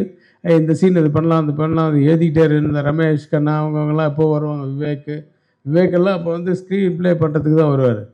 அது இவங்க கண்ணல் கண்ணங்கிட்ட ஒரு கொஷின் இந்த மாதிரி ஏதாவது பண்ணிக்கிட்டு இந்த சைடு வந்து என்ன பாட்டு இதுதான் சொல்லு அப்படின்னா, ஒரு பேட் ஒன்று எடுத்தான். அந்த பேட்டில் தாளம் போட்டுக்கிட்டு காதல் கடிதம் வரைந்தேன் உனக்கு வந்ததா வசந்தம் வந்ததா. அப்படியே கேட்ச் ஆயிடுச்சு. நான் வேறு புது வசந்தம் பிடிச்சிட்டு அடுத்தது புரியாத புதிர் முடிச்சுட்டு வந்தால் வசந்தம் வந்துதான்னு கேட்குறான். அதில் பேசுகிற மாதிரியே இருக்கா, நான் பாட்டாகவும் இருக்குது, நல்லா இருக்குன்னு எல்லாமே. சின்ன தங்கம் இந்த செல்லத்தங்கம் என் கண்ணு கலங்குது, அது ஒரு தாளம் போட்டு பண்ணுவான். அப்புறம் வந்து சம்பா நாத்து சரக்காத்து அப்படின்னு ஒரு ஹீரோயினுக்கு ஒரு பாட்டு. எல்லா பாட்டுமே அவனே எழுதி அவனே பாடி மியூசிக் போட்டு இது பண்ணியிருந்தான். ஒரு 8 பாட்டு நான் செலக்ட் பண்ணேன். 8 பாட்டு இது அவன் இப்போ ஒரு 12 பாட்டோ 13 பாட்டோ பாடினாப்புல. 8 பாட்டு இதில் நல்லா இருக்குடான்னு சொல்லி டிக் பண்ணிட்டு, இது போய் சௌத்ரி சார் ஊர்லேருந்து வந்தோன்னே அவருக்கு சொல்லு அப்படின்னு சொல்லிட்டு நான் இந்த பக்கம் வேறு வேலை பார்த்துருந்தோம். சௌத்ரி சார் ஊர்லேருந்து வந்தார். அவனுக்கு 14 பாட்டு பண்ணும்போது அவர் 7 பாட்டு செலக்ட் பண்ணார். நான் செலக்ட் பண்ண 8 பாட்டில் அந்த 7 பாட்டு இருக்குது. உடனே அந்த 7 பாட்டை அப்படியே ரெக்கார்டிங் ஒரு நாளைக்கு 2 சாங் ரெக்கார்டிங். அது மாதிரி 4 நாள் ரெக்கார்டிங் பண்ணோம். இது பண்ணோம். அடுத்த படம் பண்ணேன் 19 பயணம் பெரிய இது. எதுக்கு சொல்ல வரேன்னா, அந்த உழைப்பு, அதாவது அந்த உள்ளுக்குள்ளே இருந்து வச்சுக்கிட்டு இருந்தது அந்த சின்ன வயசுலேருந்து தேடி தேடி ஏதோ எந்த பாட்டுக்கு என்ன கதை, அதாவது இந்த சிச்சுவேஷன் அப்படின்னு சொல்லி இல்லாமல் ஒரு காதல் பாட்டு, ஒரு தங்கச்சிக்கு ஒரு பாட்டு, ஒரு குழந்தைக்கு ஒரு பாட்டு இப்படின்னு தான் அவன் ஃபிக்ஸ் பண்ணி வச்சுருந்தான். நான் அந்த 7 பாட்டையும் என் படத்துக்கு அந்த ஸ்க்ரீன் ப்ளே பண்ணும்போதே இந்த பாட்டுங்கள்லாம் கொண்டு வந்துட்டு அதான் சேரன் பாட்டின்னு வந்தது. சரி, எப்படி எங்கே உருவாகுது பாருங்கள். இன்றைக்கி அவனுடைய மகன் மியூசிக் டைரக்டர். ரொம்ப சந்தோஷமான விஷயம். இந்த சௌந்தர்யனெல்லாம் இன்னும் பெரிய ஆளாக இருக்க வேண்டியது. அது வந்து அது என்னமோ அது எல்லாருமே அந்த மாதிரி எல்லாருமே எக்கச்சக்கமாக இருக்காங்க. அது மாதிரி விஷயங்கள் இருந்தவங்க எல்லாருக்குமே தலையில் எழுதில்லை ஆண்டவன். அதனால் வந்து ஒரு ஸ்டேஜில் பிஏ நல்ல ஒய்ஃபு எல்லாம் பண்ணான். ஆனால் அவன் வாழ்க்கையில் எவ்வளோ கஷ்டங்கள் அப்படின்றது இந்த பையனுக்கு இப்போ அமர்னு பேர் வச்சுருக்கான். ஆனால் அவனுக்கு இன்னொரு மகன் அமரனாகவே ஆயிட்டான் உடம்பு சரியில்லாமல். அந்த கஷ்டங்கள் அதெல்லாம் வந்து வாழ்க்கையில் நிறைய பார்த்துருக்கான் நிறைய. அதனால் இதுமாதிரி கஷ்டங்களே பார்க்க மாட்டேன் சௌந்தர்யன். உன்னுடைய பையன் மூலியமாகவோ உன் மூலியமாக உன் பையனுக்கோ உன் பையன் மூலியமாக உனக்கோ ஒரு நல்ல ஒரு எதிர்காலம், இன்னும் பிரகாசமான எதிர்காலம் தான் வாழ்க்கையில் பார்க்கணும் அப்படின்னு நான் ஆண்டவனை வேண்டிக்கிறேன். ஸோ அந்த மகனுடைய முதல் படம் அந்த அமர். நான் பாட்டை வந்து ரொம்ப அதான் நான் எனக்கு சொல்லிகிட்டு இருந்தேன் செல்வமணி சார்கிட்ட, உட்காருப்பா உன்னை நீ உட்காரு போய் உட்காரு, கிட்ட வந்தால் நான் இப்படி பேசுறேன். அடிக்க வர மாதிரியே வராங்க அந்த கோட்டை போட்டு. செல்வமணிகிட்ட சொல்லியிருந்தேன், ரொம்ப நாள் ஆச்சு இந்த மாதிரி ஒரு லைவ் ரிதம்ஸ் எல்லாம் சவுண்டு கேட்டு அப்படின்ட்டு. அந்த மாதிரி நல்லா யூஸ் பண்ணியிருக்கீங்க. ஆனால் அதுதான் தேவை இந்த படத்துக்கு. இந்த கிராமத்து படம் அப்படின்னும் போது ரொம்ப மாடர்ன் மியூசிக்கெல்லாம் கொண்டு வந்து போடும்போது அது நீங்கள் ரீரிகார்டிங்கில் போட்டால் கூட தெரியாது. இந்த பாட்டுன்னும் போது தான் அந்த ஃபீல் கொண்டு வரணும். அது நீங்கள் கொண்டு வந்திருக்கீங்க. ரொம்ப நல்லா இருந்துச்சு. படம் மிகப்பெரிய வெற்றி அடையணும். பாடல்கள் மட்டுமல்ல, படமும் வெற்றி அடைந்தால்தான் உனக்கும் வாழ்க்கை நல்லாயிருக்கும். எல்லாருக்கும் இந்த படத்தை சம்மந்தப்பட்டவங்க எல்லாருக்குமே நல்லாயிருக்கும். இன்னும் யார் விட்டுட்டேன்னா தெரில. நம்ம பேசுகிறதுக்கு நிறைய பேர் இருக்காங்க. நம்ம உதயகுமார் சார் இருக்கார், பேரரசு இருக்கார். அவங்கெல்லாம் பாயிண்ட்ஸ் நிறைய வச்சுருப்பாங்க. சரி, நான் எனக்கெல்லாம் வந்து எல்லாமே கொலீக்ஸ். நான் ஒரு சைடில் இந்த பக்கம் அந்த பக்கம். ஆர்கே செல்வமணி சார்லாம் எனக்கு சீனியர். ஆனால் ஒரே இடத்துல எடிட்டிங் பண்ணுவோம். வேகான்னு ஒரு எடிட்டிங்கு. அது மாதிரி நிறைய இருக்குது பேசுகிறதுக்கு. இல்லை நாங்கள் நினச்சி பார்க்குறதுக்கே நிறைய இருக்குது. பட் அது அப்பப்போ ஒரு பிளவு வருது டெக்னீஷியன்ஸ்குள்ளே. நாங்கள் படைப்பாளிகள் சங்கம்னு ஆரம்பித்து அப்படி தான் இப்படி நிறைய போராடி இன்னொரு சங்கம் ஃபெஸ்ட்டுக்கு ஈக்குவலாக பண்ண ட்ரை பண்ணோம். நிறைய பேர் பிடிச்சிட்டோம். எல்லா டிபார்ட்மெண்ட்லேயும் ஆளுங்க வந்துச்சு. இருந்தாலும் ஷூட்டிங் போகும்போது எல்லாருக்கும் சொல்கிறது வந்து, சார் அந்த அளவுக்கு இல்லை சார், அந்த அளவுக்கு இல்லை. அந்த எக்ஸ்பீரியன்ஸுன்னு ஒன்று இருக்குல்ல, அது அந்த ஃபோக்கஸ் ஃபுல்லாக இருக்குது. அது நடந்து ஓடி வர்றான்னா அதுக்கேற்ற மாதிரி பண்ணுறது. அது முன்னாடியே அளந்துட்டா கூட இல்லை, 4 டேக் வாங்காமல் ஒரே டேக்கில் வந்து ஹீரோவை ஃபோக்கஸில் இழுத்துட்டு வர்றது இருக்குல்ல, அதெல்லாம் அந்த எக்ஸ்பீரியன்ஸில் தான் வரும். இந்த மாதிரி ஒவ்வொரு டிபார்ட்மெண்ட்லேயும் எக்ஸ்பீரியன்ஸ் ஷுட் பி தேர். அதனால் வந்து எங்களுக்கு பெப்சியை நாங்கள் ரொம்ப மிஸ் பண்ணோம்.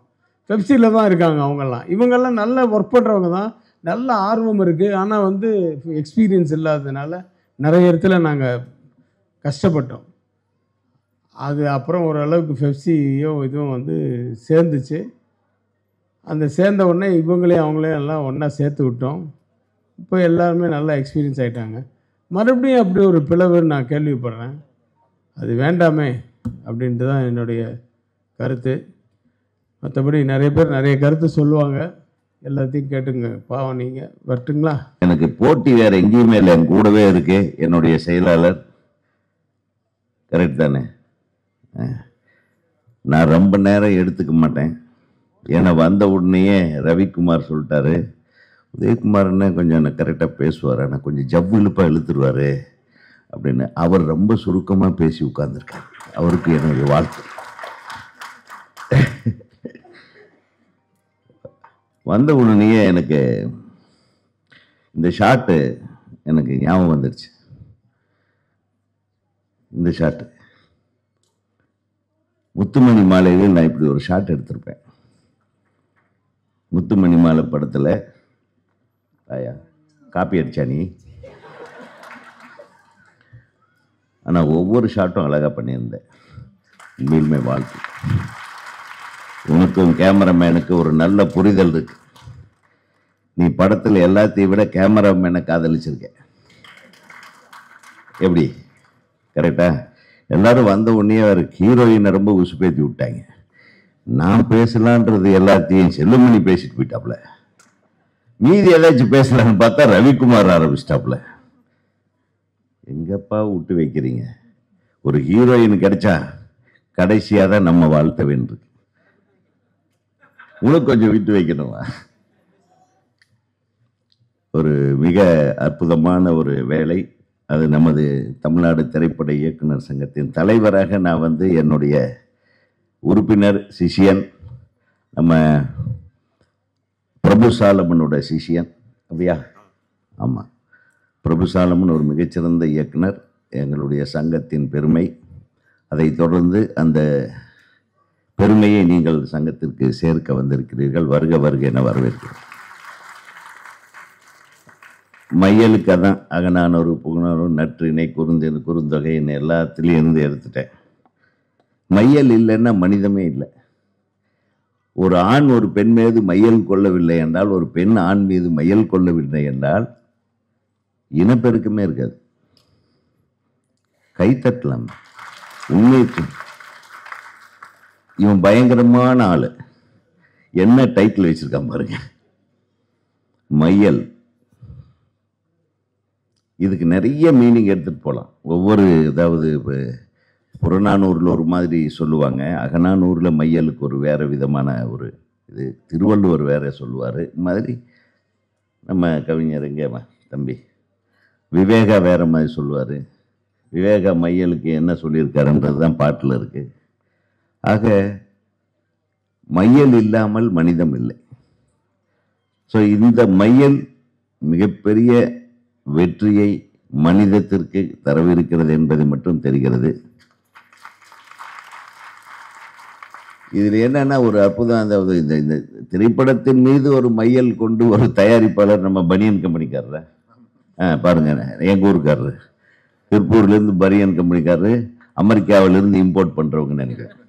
2 எக்ஸ்போர்ட்டரும் இம்போர்ட்டரும் ஜாயின் பண்ணி ஒரு படத்தை இயக்கி இருக்கிறது. அது ஒரு தனிப்பட்ட ஒரு மையல் தான். கரெக்டா? தம்பி ஹீரோ சொன்னார், ஏன்பா ரொம்ப நாள் உன்னை பார்க்கல, இந்த மாதிரி செல்வமணி சொன்ன மாதிரி. ஆனால் வந்த திருப்பியும் நான் பேர் சொல்கிற மாதிரி தான் வரணுன்ற மாதிரி ஒரு ஐடியாவோட இந்த எக்ஸ்போர்ட்டையும் இம்போர்ட்டையும் இணைத்து வைத்தது அவர் தான். இந்த எக்ஸ்போர்ட்டையும் இம்போர்ட்டையும் இணைச்சி வச்சு ஒரு கரெக்டான ஒரு கையில் கொடுத்து ஒரு அற்புதமான திரைப்படத்தை எடுக்க வைத்திருக்கிறார். உனக்கு எனது மனமார்ந்த வாழ்த்துக்கள். ஏன்னா எது செஞ்சாலும் கரெக்டாக செய்யணும். கொஞ்சம் ஏமாந்தம்னா காலி பண்ணிடுவானே. ஸோ எனக்கு இயக்குனர் சங்கத்தை பற்றி பெருமையாக சொல்லணும்னா, நம்ம ரவிக்குமாரில் மிகப்பெரிய ஒரு சக்தி நம்ம சங்கத்துக்கு. அவர் சொன்னார் இல்லையா, நம்ம 90 நாள் 80 நாள் தான் டைம் கொடுத்தாரு சௌத்ரி சார். நான் 90 நாள் கேட்டு 90 நாளுக்குள்ளே படம் பண்ணிடுவார். நான் ஒரு படம் பண்ணுறதுக்குள்ள 2 படம் ரிலீஸ் பண்ணுவாப்புல. எனக்கு பொறாமையாக இருக்குது. எப்படா இந்த பையன் பண்ணுறான். நடுவில் வேற அவர் படத்துக்கு நெகட்டிவ் கட் பண்றதுக்கு என்னையே கூப்பிடுவா நம்ம ஒரு மேனேஜர் பாருங்க, பக்கத்தில் உட்காரு பாருங்க.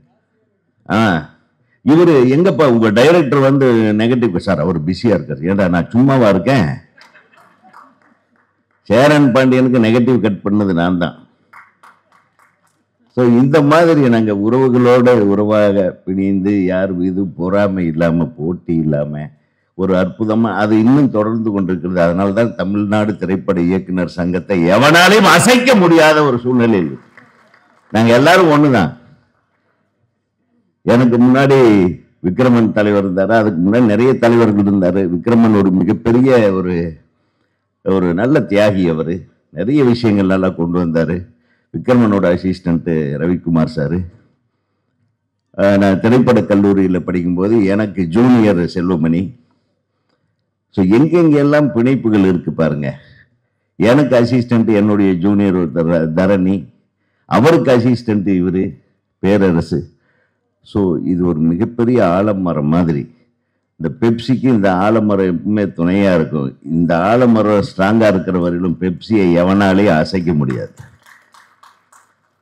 சொன்னாங்க நம்ம செல்வமணி ஒரு மேட்ரை சொல்லிட்டு போயிட்டாப்புல. அது கொஞ்சம் நான் ஒரு சின்ன விளக்கம் சொல்கிறேன். நமக்கு யாருமே எதிரிகள் இல்லை, எங்களுக்கு தயாரிப்பாளர்கள் தான் தெய்வம்.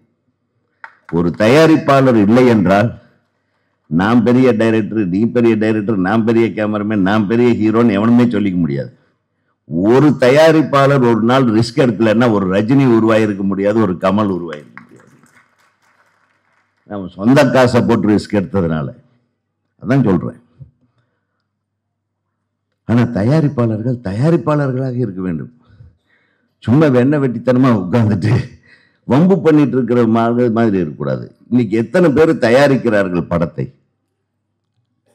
படத்தை தயாரிப்பதற்கு என்னென்ன தேவை, ஒரு தயாரிப்பாளர் என்னென்ன செய்யணும் அப்படின்றத சரியா செய்தாவே சினிமா இண்டஸ்ட்ரி ரொம்ப பிரமாதமா இருக்கும். தயாரிப்பாளர் படம் எடுக்க வர்றாரு, முதல்ல ஒரு சரியான டெக்னீஷியனை தேர்ந்தெடுக்கணும். தம்பி மாதிரி ஒரு நல்ல டைரக்டரை முதல்ல தேர்ந்தெடுத்துட்டு, ஜெயமோகன் மாதிரி ஒரு நல்ல கதாசிரியர் தேர்ந்தெடுத்துட்டு ஒரு நல்ல திரைக்கதையை உருவாக்கி, இந்த கதைக்கு யார் யார் பொருத்தமானவர்கள், ஒரு நல்ல புரோட்டாகனிஸ்ட் ஆன்டகனிஸ்ட்னு சொல்லி, அதே மாதிரி நல்ல கதாநாயகியாக இந்த கதாபாத்திரங்களுக்கு யார் யார் வருவாங்கன்னா சரியான இதெல்லாம் இந்த திட்டமிடுதலுக்கு ஒரு தயாரிப்பாளர் உட்கார்ந்து இது என்ன பட்ஜெட் ஆகும், இது எவ்வளவு இது எடுத்தால் எவ்வளவுக்கு விற்க முடியும், இது எவ்வளவு நாளில் எடுத்தால் நமக்கு லாபகம், இந்த மாதிரி வேலை எதுவுமே பார்க்காத தயாரிப்பாளர்கள் வேறொரு சங்கத்தை ஆரம்பிச்சிருக்காங்க. நீங்க உங்களை சரியா வச்சிருந்தாவே போதும், அடுத்தவங்க யாருமே உங்களுக்கு எதிராவோ எதிர்ப்பாவோ யாரும் இருக்க மாட்டாங்க. ஒரு படத்தை எப்படி தயாரிக்கிறது, எப்படி திட்டமிடுதல், எப்படி அது வெளியே கொண்டது, எத்தனை படங்கள் கிட்டத்தட்ட 500-600 படங்கள் வெளிவராமலே இருக்கின்றன. அது வெளியே வர்றதுக்கு என்ன வழிவகை செய்யணும், எந்த ஒரு தயாரிப்பாளருக்கும் நஷ்டம் வராம ஒரு திரைப்படத்தை எப்படி நம்ம ரிலீஸ் பண்றது, இந்த மாதிரி வேலைகளை பண்ணணும். உங்க தயாரிப்பாளர்களுக்குள்ள இருக்கிற பிரச்சனையை எப்படி தீர்க்கிறது, அது எல்லாத்தையும் தூக்கி ஓரத்தில் வச்சுட்டு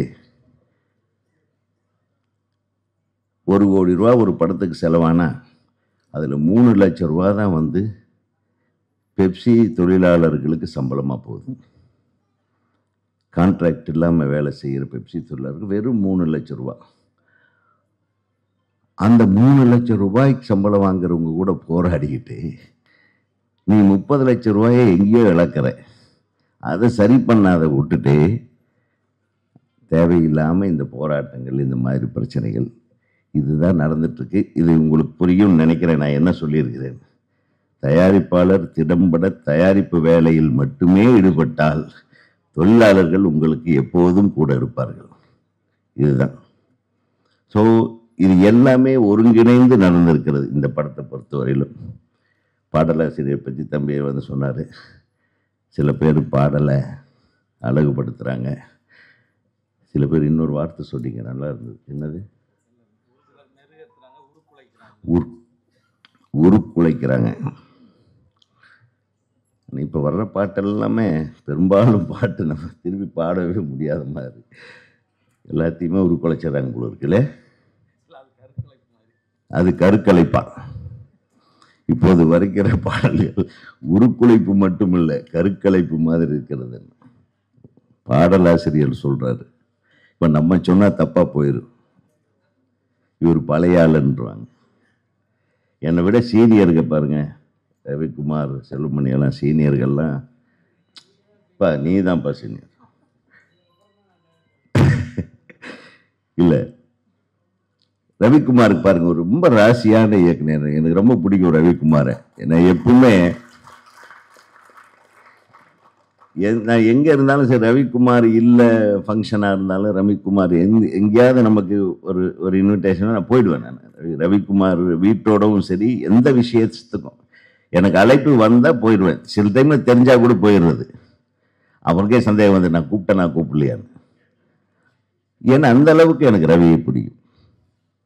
ஏன்னா இப்போ பாருங்க, கொஞ்ச நேரம் நின்னாரு, ஒரு சௌந்தரியம் இப்படி போட்டு கையில் தாளம் போட்டு அந்த டியூனை இன்னைக்கு வரைக்கும் ஞாபகம் வச்சிருக்காப்லன்னு பாருங்க. எவ்வளவு அறிவாளி, யோசனை பண்ணி பாருங்க. அவரை இசையமைப்பாளராக்கி பக்கத்தில் உட்காந்து ஸ்டண்ட் மாஸ்டர், ஸ்டண்ட் பண்ண வந்தவனை ஸ்டண்ட் மாஸ்டர் ஆக்கி, இப்போ ரோட்ல திரிஞ்சிட்டு இருந்த ஒரு ஆளை கூப்பிட்டு மேனேஜர் ஆக்கி, அவன் தொல்லை தாங்க முடியல. இன்னைக்கு அவன் நம்மளுக்கு எதிராக வந்து நடிச்சிட்டு இருக்கிறாப்புல. நம்மளை நடிக்க போற இடத்துல எல்லாம் அண்ணே அந்த கேரக்டர் இப்ப நான் பண்றேன் என்னன்றாரு. எங்க போத்தாலும் உங்க ஆளுங்க எனக்கு வந்து ரொம்ப இம்சை பண்றானுப்பா. எவ்வளவு சந்தோஷமா இருக்கு பாருங்க. ஒரு குடும்பத்தை எப்படி உருவாக்கி இருக்காரு Ravikumar. So I always adore Ravikumar. உண்மையிலே ஒவ்வொரு இயக்குனரும் ரவிக்குமார் மாதிரி இருக்கணும், எல்லாத்தையும் அரவணைத்து அடுத்த கட்டத்துக்கு பாருங்க. இன்னைக்கு அவர் அறிமுகப்படுத்தின ஒரு இசையமைப்பாளருடைய மகன் இசை வெளியீட்டு விழாக்கு அவர் வந்து உட்கார்க்கும் போது அவர் வந்து எவ்வளவு ஒரு ஒரு பெருமிதத்தோட, இன்னைக்கு இல்லைன்னா வந்த இடத்துல 5 நிமிஷம் உட்கார மாட்டாப்புல. அடுத்தவன் பேசக்கூட நான் கிளம்புறேன்ட்டு ஓடிடுவாப்புல. பாருங்க, தானாடவில்லை என்றாலும் சதையாடுது. அதுதான் நம்ம கூட பிறப்பு யாரும் இல்லை, நம்ம கூட பிறக்காம இருந்தா கூட, நம்ம பெத்தவங்களோ வளர்த்தவங்களோ இல்லாமல் இருந்தா கூட, நம்ம உருவாக்கணுங்க. அவங்களுக்கெல்லாம் நம்ம ஒரு தந்தை மாதிரி இருந்து நம்ம கூட இருக்கணுன்ற உணர்வோடு அமர்ந்திருக்கிற ஒரு கே.எஸ். ரவிக்குமார் உண்மையில் ஒரு பலத்த கரவோசத்தோடு நன்றி சொல். படத்தில் 3 ஸ்பாட் 4 பாட்டும் பார்த்தேன். அவர் சொன்ன மாதிரி தம்பி ஒரே வார்த்தையில் சொன்னேன், அந்த மண் சார்ந்த படங்கள் இல்லை. நான் ஏற்கனவே ஒரு ஒரு பாடல் வெளியீட்டு விழாவில் இதை சொன்னேன். மண் சார்ந்த அப்போ இப்போல்லாம் ஹீரோக்கள் பெரிய பெரிய ராக்கெட் லான்ச்சரை கையில் வச்சுட்டு அலைய ஆரம்பிச்சிட்டாங்க. நம்ம கண்ணிலேயே பார்க்காத விதவிதமான கன்னுக, ஆயுதங்கள். அது எங்கேயாச்சும் பார்த்துருக்கோம்? கோடம்பாக்கத்து பக்கம் பார்த்துருக்கீங்களா? தமிழ்நாட்டில் எங்கேயாச்சும் பார்த்துருக்கீங்களா? அதெல்லாம் பார்க்கணுன்னா இன்றைக்கி நம்ம பெரிய ஹீரோக்கள் படத்தையெல்லாம் பார்த்தா போதும். நம்ம கண்ணிலேயே பார்த்ததில்லை, அதையெல்லாம் வச்சுட்டு சுட்டுட்ருக்குறாங்களே. அவங்க நடித்து மிகப்பெரிய பட்டங்களோடு புகழ்பெற்ற ஒரு இடத்துக்கு வருவதற்கு காரணமான படங்களை பாருங்க. ஒரு மகேந்திரன் படம், ஒரு பாலு மகேந்திரா படம், ஒரு பாலச்சந்தர் அவருடைய படம். இந்த மிகச்சிறந்த இயக்குனர்களுடைய படத்தில் நடிச்சுட்டு அதுக்கப்புறம் இப்போ அந்த மாதிரி நல்ல இயக்குனர் கிடைக்கலையோ என்னவோ தெரியல, ராக்கெட் லான்ச்சரோடு அலைய ஆரம்பிச்சிட்டாங்க. அப்படி இல்லாமல் வாங்க, நம்ம ஊர், நம்ம மண், இதயங்கள் கொண்டாடும் ஒரு இயற்கையான கதைக்களத்திற்கு போவோம் என்று அழைத்து செல்லுகிற ஒரு மையலில் இந்த இயக்குனர் உருவாக்கி இருக்கிற இந்த திரைப்படம் தான் மையல் என்பது உறுதியாக தெரிகிறது. அதை பார்த்த ஒவ்வொரு ஷாட்டும் சொன்ன மாதிரி நல்ல ஒளிப்பதிவு, இந்த கேமரா மூமெண்ட்ஸ் பர்டிகுலர்லி. பொதுவாக எனக்கு ஒரு கெட்ட பேர் உண்டு, இந்த ஆள் போகும்போதே ட்ராக் அண்ட் ட்ராலி ரவுண்ட் ட்ராலியோடு தான் போவான் போல் இருக்குன்னு சொல்லுவாங்க. என்ன எந்த ஷாட்டுமே நான் பெரும்பாலும் ஸ்டாட்டிக் ஷாட் எடுக்க மாட்டேன். படத்தில் மூமெண்ட் இருந்துகிட்டே இருக்கும். ஏதாச்சும் கேட்டாங்க, நம்ம மூவி தான் எடுக்கிறோம், ட்ராமாவாக எடுக்கிறோன்னு சொல்லிட்டு இருப்பேன். ஆக அந்த ஃபீல் எனக்கு ரொம்ப சந்தோஷமாக இருந்தது. எங்கோ ஒரு தம்பி என்னை கூட ஃபாலோ பண்ணியிருக்கான்ட்டு. ஆகவே நான் என்னை இதில் ஐடென்டிஃபை பண்ணேன். உன் படம் பார்க்கும்போது அங்கங்கே என் படம் பார்க்குற ஒரு திருப்தி இருந்தது. அந்த திருப்தி கொடுத்த உனக்கு இறைவன் எல்லா வெற்றியையும் தர வேண்டும். இந்த நல்ல உன் மீது நம்பிக்கை வைத்து இந்த படத்தை தயாரித்திருக்கும் தயாரிப்பாளர்களுக்கு இந்த படம் மிகப்பெரிய பெயரையும் புகழையும் நல்ல போட்ட காசையும் திருப்பி வாங்கி தர வேண்டும். விவேகா மற்றும் தம்பி அவர் அவங்க எழுத்து ரொம்ப ரொம்ப ரொம்ப சிறப்பாக இருந்தது, இதமாக இருந்தது மனசுக்கு. இந்த இசையோட கலந்து நல்ல ஃபீஸ்ட் கொடுத்துருக்கீங்க. இன்றைக்கி ஒரு மெலடி சாங் கேட்குறதுன்றது ரொம்ப தவம் இருக்க வேண்டியதாக இருக்குது. அதில் இது எல்லாமே மெலடியாக இருக்குது. I wish you all the best. ஹீரோயினுக்கு வந்துடுறேன், சொல்லாமல் போகக்கூடாது. நல்ல சிரிப்பு, படத்தை விட இப்போ நல்லா சிரிக்குது பாருங்க. இந்த வெற்றியின் சிரிப்பு இப்போ அப்படியே இருங்க. செல்வமணி சொன்ன மாதிரி மிகச்சிறந்த படங்கள் உங்களுக்காக காத்திருக்கிறது. ஒரு நல்ல எதிர்காலம் உங்களுக்காக காத்திருக்கிறது. என்னை தொடர்ந்து வரும் எனது தம்பி பேரரசு அவர்கள் இன்னும் உங்களை பற்றி அதிகம் புகழவிருக்கிறார். இந்த திரைப்படத்திலே பங்கேற்ற அனைத்து தொழில்நுட்ப கலைஞர்களுக்கும், அனைத்து நடிகர் நடிகைகளுக்கும், சின்ன சின்ன கதாபாத்திரங்கள் கூட பர்ஃபெக்டாக பண்ணியிருந்தாங்க. அவங்க எக்ஸ்பிரஷன்ஸ் எல்லாருக்கும் எனது மனமார்ந்த வாழ்த்துக்களை தெரிவித்து விடைபெறுகிறேன். நன்றி, வணக்கம். இந்த உலகத்திலேயே மயில் இல்லாத எதுவுமே கிடையாது. மயில் என்றால் காதல் குறிக்கும், அன்பு குறிக்கும், எல்லாமே. இந்த திரைப்படத்தை ஏற்கனவே நான் பார்த்து விட்டேன்.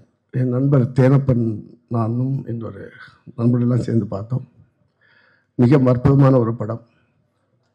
மனதை படம் முடியும் போது வெளியிடும்போது மனசு கருத்து தான் வர வேண்டும். அவ்வளோ சிறப்பான ஒரு படம். அந்த படத்தில் நடித்திருக்கும் கதாநாயகனும் கதாநாயகிக்கும் என்னுடைய வாழ்த்துக்கள். அதுவும் இல்லாமல் இந்த படத்தை இயக்கிய ஏழுமலை அவர் ரொம்ப சிறப்பாக பண்ணியிருக்காரு. நாங்கள் ரொம்ப நேரம் அன்றைக்கி பேசி அவர்கிட்ட நிறைய கருத்துக்கள்லாம் கேட்டு பேசிட்டாங்க போது. ஏன்னா இந்த படத்தை நான் பார்த்ததால தானே சொல்கிறேன் இந்த மாதிரி படம் வெற்றிவே அடையும். அதுவும் இல்லாமல் இந்த படத்தில் மியூசிக் டைரக்டர் விழாவின் நாயகன் அமர்கீத் அவருடைய முதல் ஒரு ஷார்ட் ஃபிலிமுக்கும் நான் போயிருந்தேன். அதில் ரொம்ப பெருமை அடைகிறேன். ஏனென்றால் எனக்கும் சௌந்தர்யனுக்கும் மிகப்பெரிய நட்பு உண்டு. அந்த நட்புக்கு காரணம் என்னை இந்த அளவுக்கு உயர்த்தி கொண்டு வந்ததற்கான என்னுடைய மானசீக குருவான என் அன்பு சகோதரர் அண்ணன் கே.எஸ். ரவிக்குமார் அவர்கள் தான். ஏன்னா ஒரு கரடு மூடான வாழ்க்கையில் இருந்தேன். அது அசிஸ்டண்ட் வாழ்க்கை, கடவுளை கத்துவேன் சொல்லுவார். ஏன்டா கத்துறேன், தள்ள அடிச்சிருக்காரு, துண்டு விடலாம் வெட்டி வெட்டி அடிச்சிருக்காரு, ஓடி இருக்கேன். இது அப்படிப்பட்ட ஒரு வாழ்க்கையை செம்மைப்படுத்தி உருவாக்கி சேரன் பாண்டியன் படத்தின் திரைப்படத்தில் அறிமுகப்படுத்தி அவருடைய ஒரு 60 படம் டைரக்ட் பண்ணிருக்கேன். ஒரு 58 படம் நான் தான் ஃபைட் மாஸ்டராக இருந்திருக்கேன். அதுவும் இல்லாமல் இந்த படத்தில் இன்னொரு விஷயத்தை சொல்லணும்னா, என் நண்பன் தேனப்பன், நீங்கள் சேரன் பாண்டியில் அவர் எங்களெல்லாம் அறிமுகப்படுத்தினா சொல்லலாம். கிட்டத்தட்ட அவர் 28 டெக்னீஷியன் அந்த படத்தில் அறிமுகப்படுத்திருக்கார். Makeup, costume, art director. அந்த பெருமை இயக்குனர் கே.எஸ். ரவிக்குமார் சாருக்கு தான் சேரும். ஏன்னா ஒரு படத்தில் மொத்த பேரையும் புதுமுக அறிமுகம் சாதாரண விஷயமே இல்லை. என்ன சொல்றீங்க? அந்த பெருமை அவர்கள். அதில் தான் நாங்கள் தேனப்பன், நாங்கள் எல்லாரும் ஒரே யூனிட்டாக ஒரே சகோதரத்துடன் இருக்கிறோம். அந்த அவருடைய சௌந்தர்யுடைய மகன் இசையமைத்த அமர்கீத் இசையமைத்த இந்த பயல் படத்தில் நான் கலந்து கொள்வது மிகவும் மிகவும் மகிழ்ச்சி அடைகிறேன். குறிப்பாக சொல்லப்போனால் இந்த படத்தில் கதாநாயகன் அவர்கள் ரொம்ப பிரமாதப்பட்டிருக்கார். அதை விடையும் பெயின்ஃபுல்லான ஒரு பர்ஃபார்ம் பண்ணியிருக்கிறவங்க அந்த கதாநாயகி சம்ரித். அவர் ரொம்ப நல்லா பண்ணியிருந்தாங்க, ரொம்ப நல்லா பண்ணியிருந்தாங்க. ரொம்ப பெயின்ஃபுல்லாக இருக்கும் அந்த படம் பார்க்கும்போது. ஏன்னா அந்த கதையை இப்போ நான் சொல்லக்கூடாது, அவ்வளோ ஒரு பெயின்ஃபுல்லான ஒரு படம். பெயின்னா வரும்போது நம்மளுக்கு அவ்வளோ இது மனசு கருத்து தான் நம்ம வரும். இந்த படம் மிகப்பெரிய வெற்றி அடைய வேண்டும். அது இல்லாமல் குறிப்பாக சொல்லப்போனால் என்னுடைய அருமை நண்பன் தேனப்பன் அது மிகப்பெரிய ஒரு கேரக்டர் பண்ணியிருக்காரு, வில்லன் கேரக்டர் மாதிரி பண்ணியிருக்காரு. அதில் என்னுடைய தம்பி தான் ஸ்டண்ட் மாஸ்டர் பண்ணியிருக்காரு. அவர் ஃபைட் பண்ணது நான் நினச்சிருந்தேன் ரோப்பை கட்டி எங்கேயாவது என்கிட்ட மாட்டுவான், தலையில தூக்கணும் வச்சுருந்தேன். ஆனால் எதுக்கும் தயார்னாலும் அதில் பண்ணியிருந்தாரு. ஒருத்தன் அடிச்சு தூக்கி போட்டு போஸ் கொடுத்துட்டேன்னு நான் பார்க்கலாம். நானே அந்த பெரிய தட்டில் இருந்து கை தட்டிட்டேன். அந்த அளவுக்கு சிறப்பாக பண்ணியிருக்காரு. இந்த படம் மிகப்பெரிய வெற்றி அடையணும். எல்லாம் வல்ல இறைவனை வாழ்த்துகிறேன். பாரத தாய்க்கு நன்றி தெரிவித்து ஜெய்ஹிந்த். ஐ திங்க் மாலை ஆயிருந்து நினைக்கிறேன் முடிகிறதுக்கு. இப்போ இந்த படத்தை பற்றி சொல்லணுன்னா, நடிக்கிறதுக்காக போனேன். போய் இப்போ ப்ரொடியூசரும் இந்த படத்தோட ஹீரோவும் பிரதர் மாதிரி ஆகிட்டாங்க. அதனால் இந்த படத்துக்கு வந்து ஃபுல்லாக என்னால் முடிஞ்ச ஹெல்ப் பண்ணி கொடுத்துக்கிருந்துக்கேன். அப்புறம் இந்த படத்தில் டைரக்டர் வந்து ரொம்ப கான்ஃபிடண்ட்டான டைரக்டர். இளமலை நிச்சயமாக அவருக்கு ஒரு நல்ல எதிர்காலம் இருக்குதுன்னு நினைக்கிறேன். இந்த படம் பெரிய வெற்றி அடையும், அதில் எந்த நம்பிக்கையும் இல்லை. நல்ல நம்பிக்கை இருக்குது, இல்லை குழப்பமாக இருக்குது. நான் என்ன சொல்ல வரேன்னா, இப்போ செல்வமணி சார் சொன்னார் பெப்சி வந்து இன்னொன்று ஆரம்பிக்கிறாங்க அப்படின்னு சொன்னாங்க.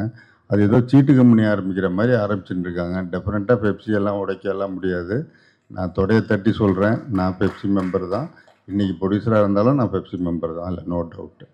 அது வந்து இன்றைக்கி வந்து ஒரு ஷூட்டிங் ஸ்பாட்டில் தைரியமாக ஒரு இடத்துல நிற்கிறோன்னா அது பெப்சியோட லைட் மேனும் அந்த டெக்னீஷியனால தான். ஏன்னா இன்றைக்கி இருக்க புது ஆளுகளை வச்சு போனோம்னா மண்டையில் போட்டு நம்ம கொண்டுருவாங்க.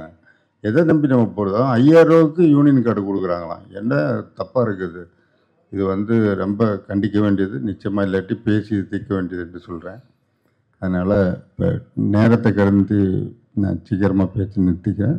இந்த படம் நல்லபடியாக வெற்றி அடையணும் எல்லாமே இறைவனை வேண்டி விடைபெறுகிறேன். நன்றி, வணக்கம். ஃபைட் மாஸ்டருக்கு குருவாக இருந்திருக்கிறாரு. எங்கள் மேனேஜர் ஒரு காலத்தில் இந்த தேனப்பன் மேனேஜருக்கு அவர் குருநாதராக இருந்திருக்கிறாரு. இப்போ நிறைய சேரன் உட்பட நிறைய உதவி இயக்குனருக்கு குருநாதராக இருந்திருக்கிறாரு. அவருக்கும் எனக்கும் கூட சம்மந்தம் இருக்குது. இயக்குனராக அவருக்கு தாய் வீடு வந்து சூப்பர் ஃபிலிம்ஸ், எனக்கும் சூப்பர் வுட் தான். ஆமாம், திருப்பாச்சி வந்து சவுத் ஈஸ்ட் தான் ப்ரொடியூசர். பல ஒற்றுமை எங்களுக்கு இருக்குது. ரவிக்குமார் சார் பற்றி சொல்லணும்னா, சில விஷயங்களை சில உண்மைகளை சில சபை சொல்லித்தான் ஆகணும்.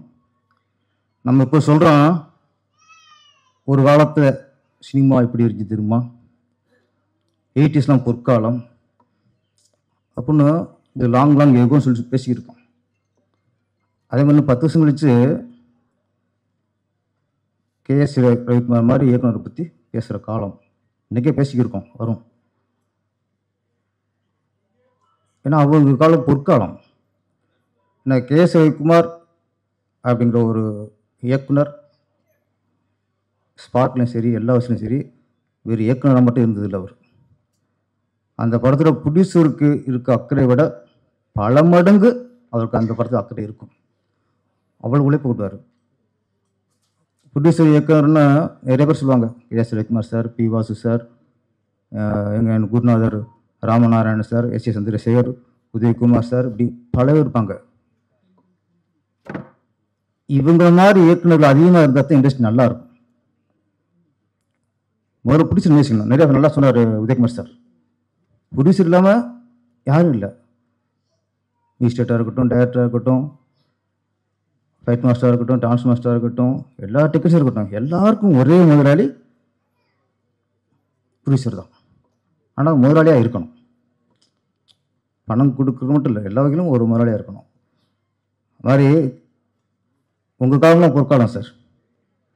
உண்மையிலேயே நம்ம கதை, திரைக்கதை, வசனம், இயக்கம் கற்றுக்கிறத விட முதல்ல வியூஸ்ல எப்படி குறைச்சிக்கணும், அது உங்களை மாதிரி இயக்கிட்டு தான் தெரிஞ்சுக்கணும். இன்னொன்று சொன்னீங்க, 3 மாதத்தில் சவுதி சார் பார்த்து முடிச்சு கொடுக்க சொன்னார்ன்ட்டு. எனக்கு தான் ஒன்று இருந்துச்சு, திருப்பதி. அவங்க ஃபஸ்ட்டு டேட்டை ஃபிக்ஸ் பண்ணிட்டாங்க. இதே ஏப்ரல் 14 தான், தமிழ் புத்தாண்டு அன்னைக்கு. நான் ஷூட்டிங் ஆரம்பித்தது ஜனவரி 5. ஜனவரி 5 ஷூட்டிங் ஆரம்பித்து மார்ச் எண்டுக்குள்ளே ஃபஸ்ட் ஹாஃப் கொடுத்துட்டேன். Ajith sir hero. இல்லை உங்களை மாதிரி இயக்குனரை கற்றுட்ட விஷயந்தான். நமக்கு உண்மையிலே ஈடுபாடோட பிளான் பண்ணி பண்ணால் எல்லாம் வரும். அதுக்கெல்லாம் எல்லோரும் நீங்கள் முன்னோடியாக இருந்தீங்க. தேனப்பன் சார், அவர் ஒரு யாரும் சொல்லுவாங்களே முழுசாக சொந்தமையாக மாறிட்டாங்கன்ட்டு, அந்த மாதிரி ஒரு முழுசாக நடிகராக மாறிட்டார் அவர். எல்லாமே எல்லா வகையிலுமே பந்தா பேசுறீங்க சார். நீங்கள் சொன்னது உண்மைதான். ஹீரோனுக்கு தேடினார் பற்றிங்களா, அங்கேயே முழு நடிகர் ஆகிட்டார் அவர்.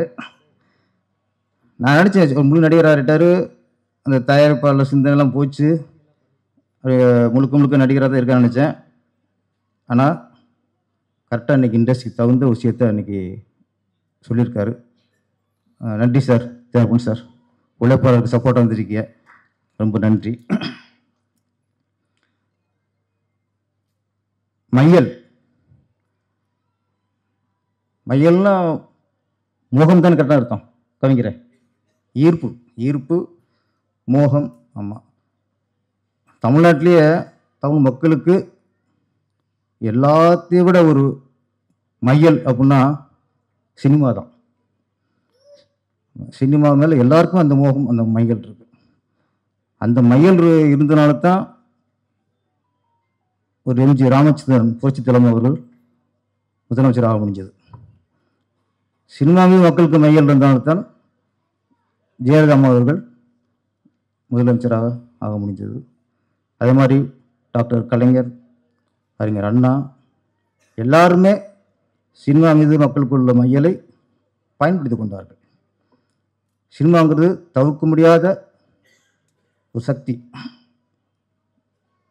அது இன்றைக்கும் அது இருக்குது. அந்த மையலில் பல வகை இருக்குது. சிலருக்கு ஒரு நடிகரோட நடிப்பு மேலே மையல் இருக்கும், சிலருக்கு நடிகர் மேலேயே மையல் இருக்கும். நடிகர் சிவாஜி கணேசன் அவர் நடிப்பு மீது மக்களுக்கு மையல். புரட்சித் தலைவர் எம்ஜிஆர் மீது மக்களுக்கு மையல், அவரே பிடிக்கும் அவருக்கு. அது மாதிரி இது பல வகை. இன்னைக்கு நிறைய உச்ச நட்சத்திரங்கள் மிகப்பெரிய சிம்மாசனில் உட்காந்துருக்காங்க, போல் உச்சியில் உட்காந்துருக்காங்க. எங்கள் தலைவர் உதயகுமார் சொன்ன மாதிரி இதுக்கு எல்லாருக்குமே தயாரிப்பாளர் காரணம். அதே சமயம் அவரை ஷூட்டிங் ஸ்பாட்டில் கொண்டு வந்து டிரைவர், மேக்கப் மேன், காஸ்டியூமர், அன்றைக்கி ஃபைட்னா ஃபைட் மாஸ்டர், ஃபைட்டர்ஸு, டூப்பு, நடனம்னா நடன இயக்குனர், கூட ஆட டான்சர்ஸு, லைட்மேன், கேமராமேன், எல்லாத்துக்கும் மொத்தமாக இருக்க இயக்குனர், எல்லாருமே அவங்களுடைய உச்சமாக வர்றதுக்கு இன்றைக்கி மிகப்பெரிய புகழ இருக்குது காரணம். இன்றைக்கி அவங்களுக்கு ஒரு பிரச்சனைக்கும் போது அவங்களும் இது அக்கறை காட்டணும். ஏன்னா ஒரு உழைப்பாளியாக, ஒரு தொழிலாளியாக எங்களுடைய வேண்டுகோள் அது. சினிமாவில் பிரச்சனைக்கும் போது எல்லோரும் அங்கேயும் வேடிக்கை பார்த்துட்டுக்கூடாது, நாளைக்கு எல்லாத்தையும் பாதிக்கும். உதயகுமார் சார் எல்லாரும் சொன்னாங்க, நம்ம புரட்சித் தலைவர் விரிவாக பேசிட்டாரு. சார் ஒரு சுருக்கம் ஒரே ஒரு விஷயம்தான். ஒரு விஷயம் துவக்கப்படுதுன்னா அது நல்ல நோக்கமாக இருக்கணும், நல்ல எண்ணத்தோடு துவக்கப்படணும். இன்னொருத்தனை அழிக்கணும்னு நினச்சி கெட்ட எண்ணத்தில் ஒன்று உருவாக்கினா நமக்கு தான் அந்த அறிவு வரும். எதுவுமே சொல்கிறேன், பெப்சி அமைப்புங்கிறது தொழிலாளர் நலன் கருதி, தொழிலாளருக்கு பிரச்சனைனா சப்போர்ட்டாக நிற்கும். டெக்னீஷியனுக்கு ஒரு சம்பள பிரச்சனையா சம்பளத்தை வாங்கிக்கிறதுக்கு முனைப்பாக இருக்கும். பெப்சிங்கிறது உழைப்பாளிகளுக்கு, தொழிலாளர்களுக்கு முழுக்க சப்போர்ட்டாக அது நலன் கருதி இருக்கிற ஒரு அமைப்பு. ஆனால் இப்போ அதுக்கு எதை ஒன்று அமைக்கும் போது அது தொழிலாளர் நலன் கருதி ஆரம்பிக்கிறீங்களா? தொழிலாளர்களுக்கு வேலை வாங்கி கொடுக்கணும்னு ஆரம்பிக்கிறீங்களா? தொழிலாளர் நம்ம பக்குவம் இருக்கணும்னு ஆரம்பிக்கிறீங்களா? இல்லை, பெப்சி அழிக்கணும்னு ஆரம்பிக்கிறீங்க. என்ன தப்பான எண்ணமாக இருக்குல்ல, கெட்ட எண்ணத்தில் இருக்குல்ல. நீங்கள் உண்மையிலேயே உழைப்பாளருக்காக ஆரம்பிச்சிங்கன்னா நான் கூட வரோம், நாங்கள் வரோம் இன்னைக்கு. சத்தியமாக சொல்லுங்கள், நாங்கள் உண்மையிலே உழைப்பாளருக்காக, தொழிலாளருக்காக, சும்மா டெக்னீஷியனுக்காக, அவங்க வறுமையிலேருந்து காப்பாற்றுங்கிறதுக்காக நாங்கள் முழுக்க அந்த நன்மைக்காக தான் நாங்கள் ஆரம்பிக்கிறோம்னா, இந்த மேடையிலேருந்தே Udhayakumar sir, KS Ravikumar sir எல்லோரும் நாங்கள் வரோம். இப்போ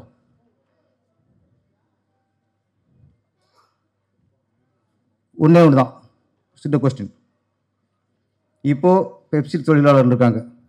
இயக்குனராக இருக்கலாம், அசிஸ்டண்ட்டாக இருக்கலாம், அசிஸ்டன்ட் கேமராமேனாக இருக்கலாம், காஸ்டியூமராக இருக்கலாம், யாராக இருக்கட்டும். அவங்களுக்கு ஒரு பிடிச்சிற சம்பளம் கொடுக்காம ஏமாத்துறாரு அப்படின்னா அந்த சம்பளத்தை வாங்கி கொடுக்கறதுக்கு பெப்சி உறுதுணையாக இருக்கும். அந்த பிடிச்சிட்டு வந்து வாங்கி கொடுக்கும். தயாரிப்பாளர்களே ஒரு தொழிலாளர் சங்கத்தை ஆரம்பித்தா அங்கே இருக்க தொழிலாளர்களுக்கு சம்பள பிரச்சனைனா யார்கிட்ட வாங்குவார்?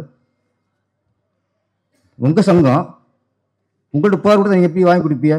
அங்கே சேர்றவங்க யோசிக்கணும். நான் சொல்கிறேன், அங்கே சேர்றவங்க இதை யோசிக்கணும். நல்ல மையல் நான் சொல்கிறேன், தமிழோட மக்களே சினிமா மீது மோகமாக இருக்குது. அந்த மோகன சினிமா வளர்த்துருக்கு. இன்னைக்கு சினிமாவில் உள்ளவங்க கொஞ்சம் நமக்குள்ள ஒற்றுமை இருக்கணும். பதவிங்கிறது இன்னைக்கு வந்து பெப்சி தலைவர் செல்லுமணி சார், தலைவர் போய் நாளைக்கு இன்னொருத்தர் வரலாம். இன்னைக்கு ஏகேஎஸ் தலைவர் சங்கத்தில் உதயகுமார் சார் இருக்காரு, நாங்கள் இருக்கோம். நாங்களே சங்கம் இல்லை, இன்றைக்கு பதவியில் இருக்கோம், அவ்வளோதான். நாளைக்கு இன்னொருத்தர் வருவாங்க.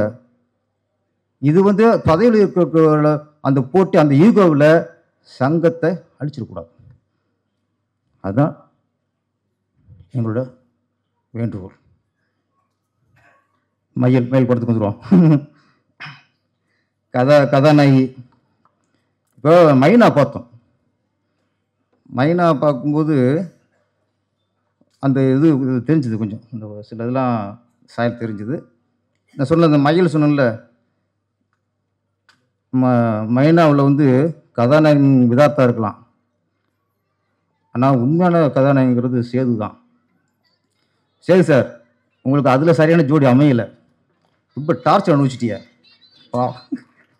ஆனால் இது சரியான ஜோடி அமைஞ்சிச்சு உங்களுக்கு. ஆமாம், அந்த ஜோடி சிரிக்கவே மாட்டாது, சிடுன்னே இருக்கும், டார்ச்சர். இப்போ கரெக்டாக இதனால் பொறுமையாக இருந்ததுக்கு அடுத்து நல்ல ஜோடி உங்களுக்கு கிடச்சிருக்கு. அப்போ எனக்குன்னா மைனாவில் இருக்கும்போது சேதுவுக்கும் ஏற்கனவே ஏழுமலைக்குமே அமலாப்பால் மேலே ஒரு மையம் இருக்குதுன்னு நினைக்கிறேன், ஒரு மோகம் இருந்திருக்கு. ரெண்டும் முடிவு விட்டாங்க, அமலாப்பால் மாதிரியே ஒரு ஹீரோனை பிடிக்கணும்ட்டு. தேவை பிடிச்சி உண்மையிலே பல க்ளோஸ்அப்பு அவங்க சிரிப்பெல்லாம் பார்க்கும்போது அப்படியே அமலாப்பால் பார்க்குற மாதிரி இருக்குது. அதனால் உங்களுக்கும் இயக்குனருக்கும் அமலாப்பாலும் உள்ள ஒரு மையலில் அது மாதிரி ஒரு ஹீரோனை தேடி பிடிச்சிருக்கீங்க. மைனாவில் இன்ஸ்பெக்டர் பார்த்தோம், ஆனால் ஒரு 5 வருஷம் இருக்குமா படம் வந்து. ஆனால் அதோட இளமையாக இருக்கீங்க நீங்கள், புரியல எனக்கு. அது அண்ணன் அப்போ இன்ஸ்பெக்டர் பார்த்தோம். இப்போ 5 வருஷம் கழிச்சு பார்க்கும்போது ஒரு அப்பா கேர் பண்ணுற மாதிரி தான் ஆகும். ஜன பொண்ணு மாதிரி அப்பா கேரக்டரு, உதயகுமார் சார் மாதிரி பெரியப்பா கேரக்டரு, இது மாதிரி பண்ணணும். ஆனால் பரவாயில்ல, இன்னும் இளமை அப்படியே உதயகுமார் சார் பார்க்குறாரு. உனக்கு 40 வைக்கிறேன் அடுத்த ஃபங்க்ஷனில்ங்கிறாரு. நான் அப்பா பண்ணிட்டேன், பிரச்சனை இல்லை. அது இளமை அப்படியே இருக்கு சார். நீங்கள் அதில் இன்ஸ்பெக்டர் நடிச்ச கூட இப்போ ஹீரோவுக்கு கரெக்டாக அம்சமாக இருக்கீங்க. அப்புறம் இந்த விழா நாயகன் அமர் கீத், சவுந்தர் சாரோட மகன். நாங்கள் இந்த வகையில் நாங்கள் இந்த சினிமாவை பொறுத்த வரைக்கும், கலைத்தை பொறுத்த வரைக்கும் நாங்கள் வாரிசை வரவேற்போம். என்ன சினிமாவில் வாரிசு தான் வரணும், என்ன பார்த்தா நல்லாயிருக்கும். ஒரு இயக்குனர் பையன் இயக்குனராக வரணும், மியூசிக் பையன் மியூசிக் வரணும், தயாரிப்பாளர் பையன் தயாரிப்பாளர் வரணும். கலைத்துறையில் வாரிசுங்கிறது வரவேற்கணும், நாங்கள் வரவேற்கணும். என்ன உட்காருங்க. சவுந்தர் சார் ரொம்ப ரொம்ப ரொம்ப நண்பர், ரொம்ப எளிமையானவர். ஆமாம், ஒவ்வொரு தகப்பனுக்கும் சொல்கிறேன், இயக்குனராக இருக்கட்டும், நடிகராக இருக்கட்டும், தயாரிப்பாளராக இருக்கட்டும், அவங்க ஜெயிச்சதை விட, தான் போர் அடைச்சதை விட, தான் எவ்வளோ வெற்றி அடைந்தால் கூட அவங்களுக்கு சந்தோஷம் இருக்காது. ஆனால் அவங்க பையன் வெற்றிக்காக காத்திருப்பாங்க. தன் பையன் வெற்றி தான் அவங்களுக்கு ஒரு முழுமையான வெற்றியை தரும். தன்னோட வெற்றியை தவிர அதை விட பல மடங்கு அவங்களுக்கு அதான் தரும். கண்டிப்பாக உங்கள் மூலிமா உங்கள் அப்பாவுக்கு இன்னும் உங்களுக்கு சார் இன்னும் பெருமைப்படுவீங்க சார் நீங்கள். ஆமாம் சமுத்திரம். அப்புறம் இந்த கவிஞர்கள் நம்ம விவேகா சொல்லவே தேவையில்லை, கவி குட்டி தீத்துருவார் இப்படியே. அப்புறம் ஏகாதசி அதில் ஒரு வரி நல்லா இருந்துச்சு சார். அந்த உன் கைரேகைப்பட்ட வரட்டி நல்லா இருந்தது. 3 படமே சூப்பர். மைனாங்கிற அது மைண்ட் பதிஞ்சு வச்சு ரொம்ப நாளைக்கு அப்புறம், எல்லாம் சொன்ன மாதிரி ரொம்ப நாளைக்கு அப்புறம் இந்த படம் மையல் ஒரு கிராமிய மனத்தோட இசையும் சரி எல்லாம் சரி ரொம்ப ஒரு காதுக்கும் கண்ணுக்கும் இதயத்துக்கும் எல்லாத்துக்குமே இதமாக இருந்தது. இந்த படம் மிகப்பெரிய வெற்றி அடைய வேண்டும். இந்த வெற்றியை தொடர்ந்து திரைப்படத்தை தொடர்ந்து எடுத்துக்கொண்டிருக்க வேண்டும். நிறைய கலைஞர்களுக்கு வேலை கொடுங்க. நன்றி, வணக்கம்.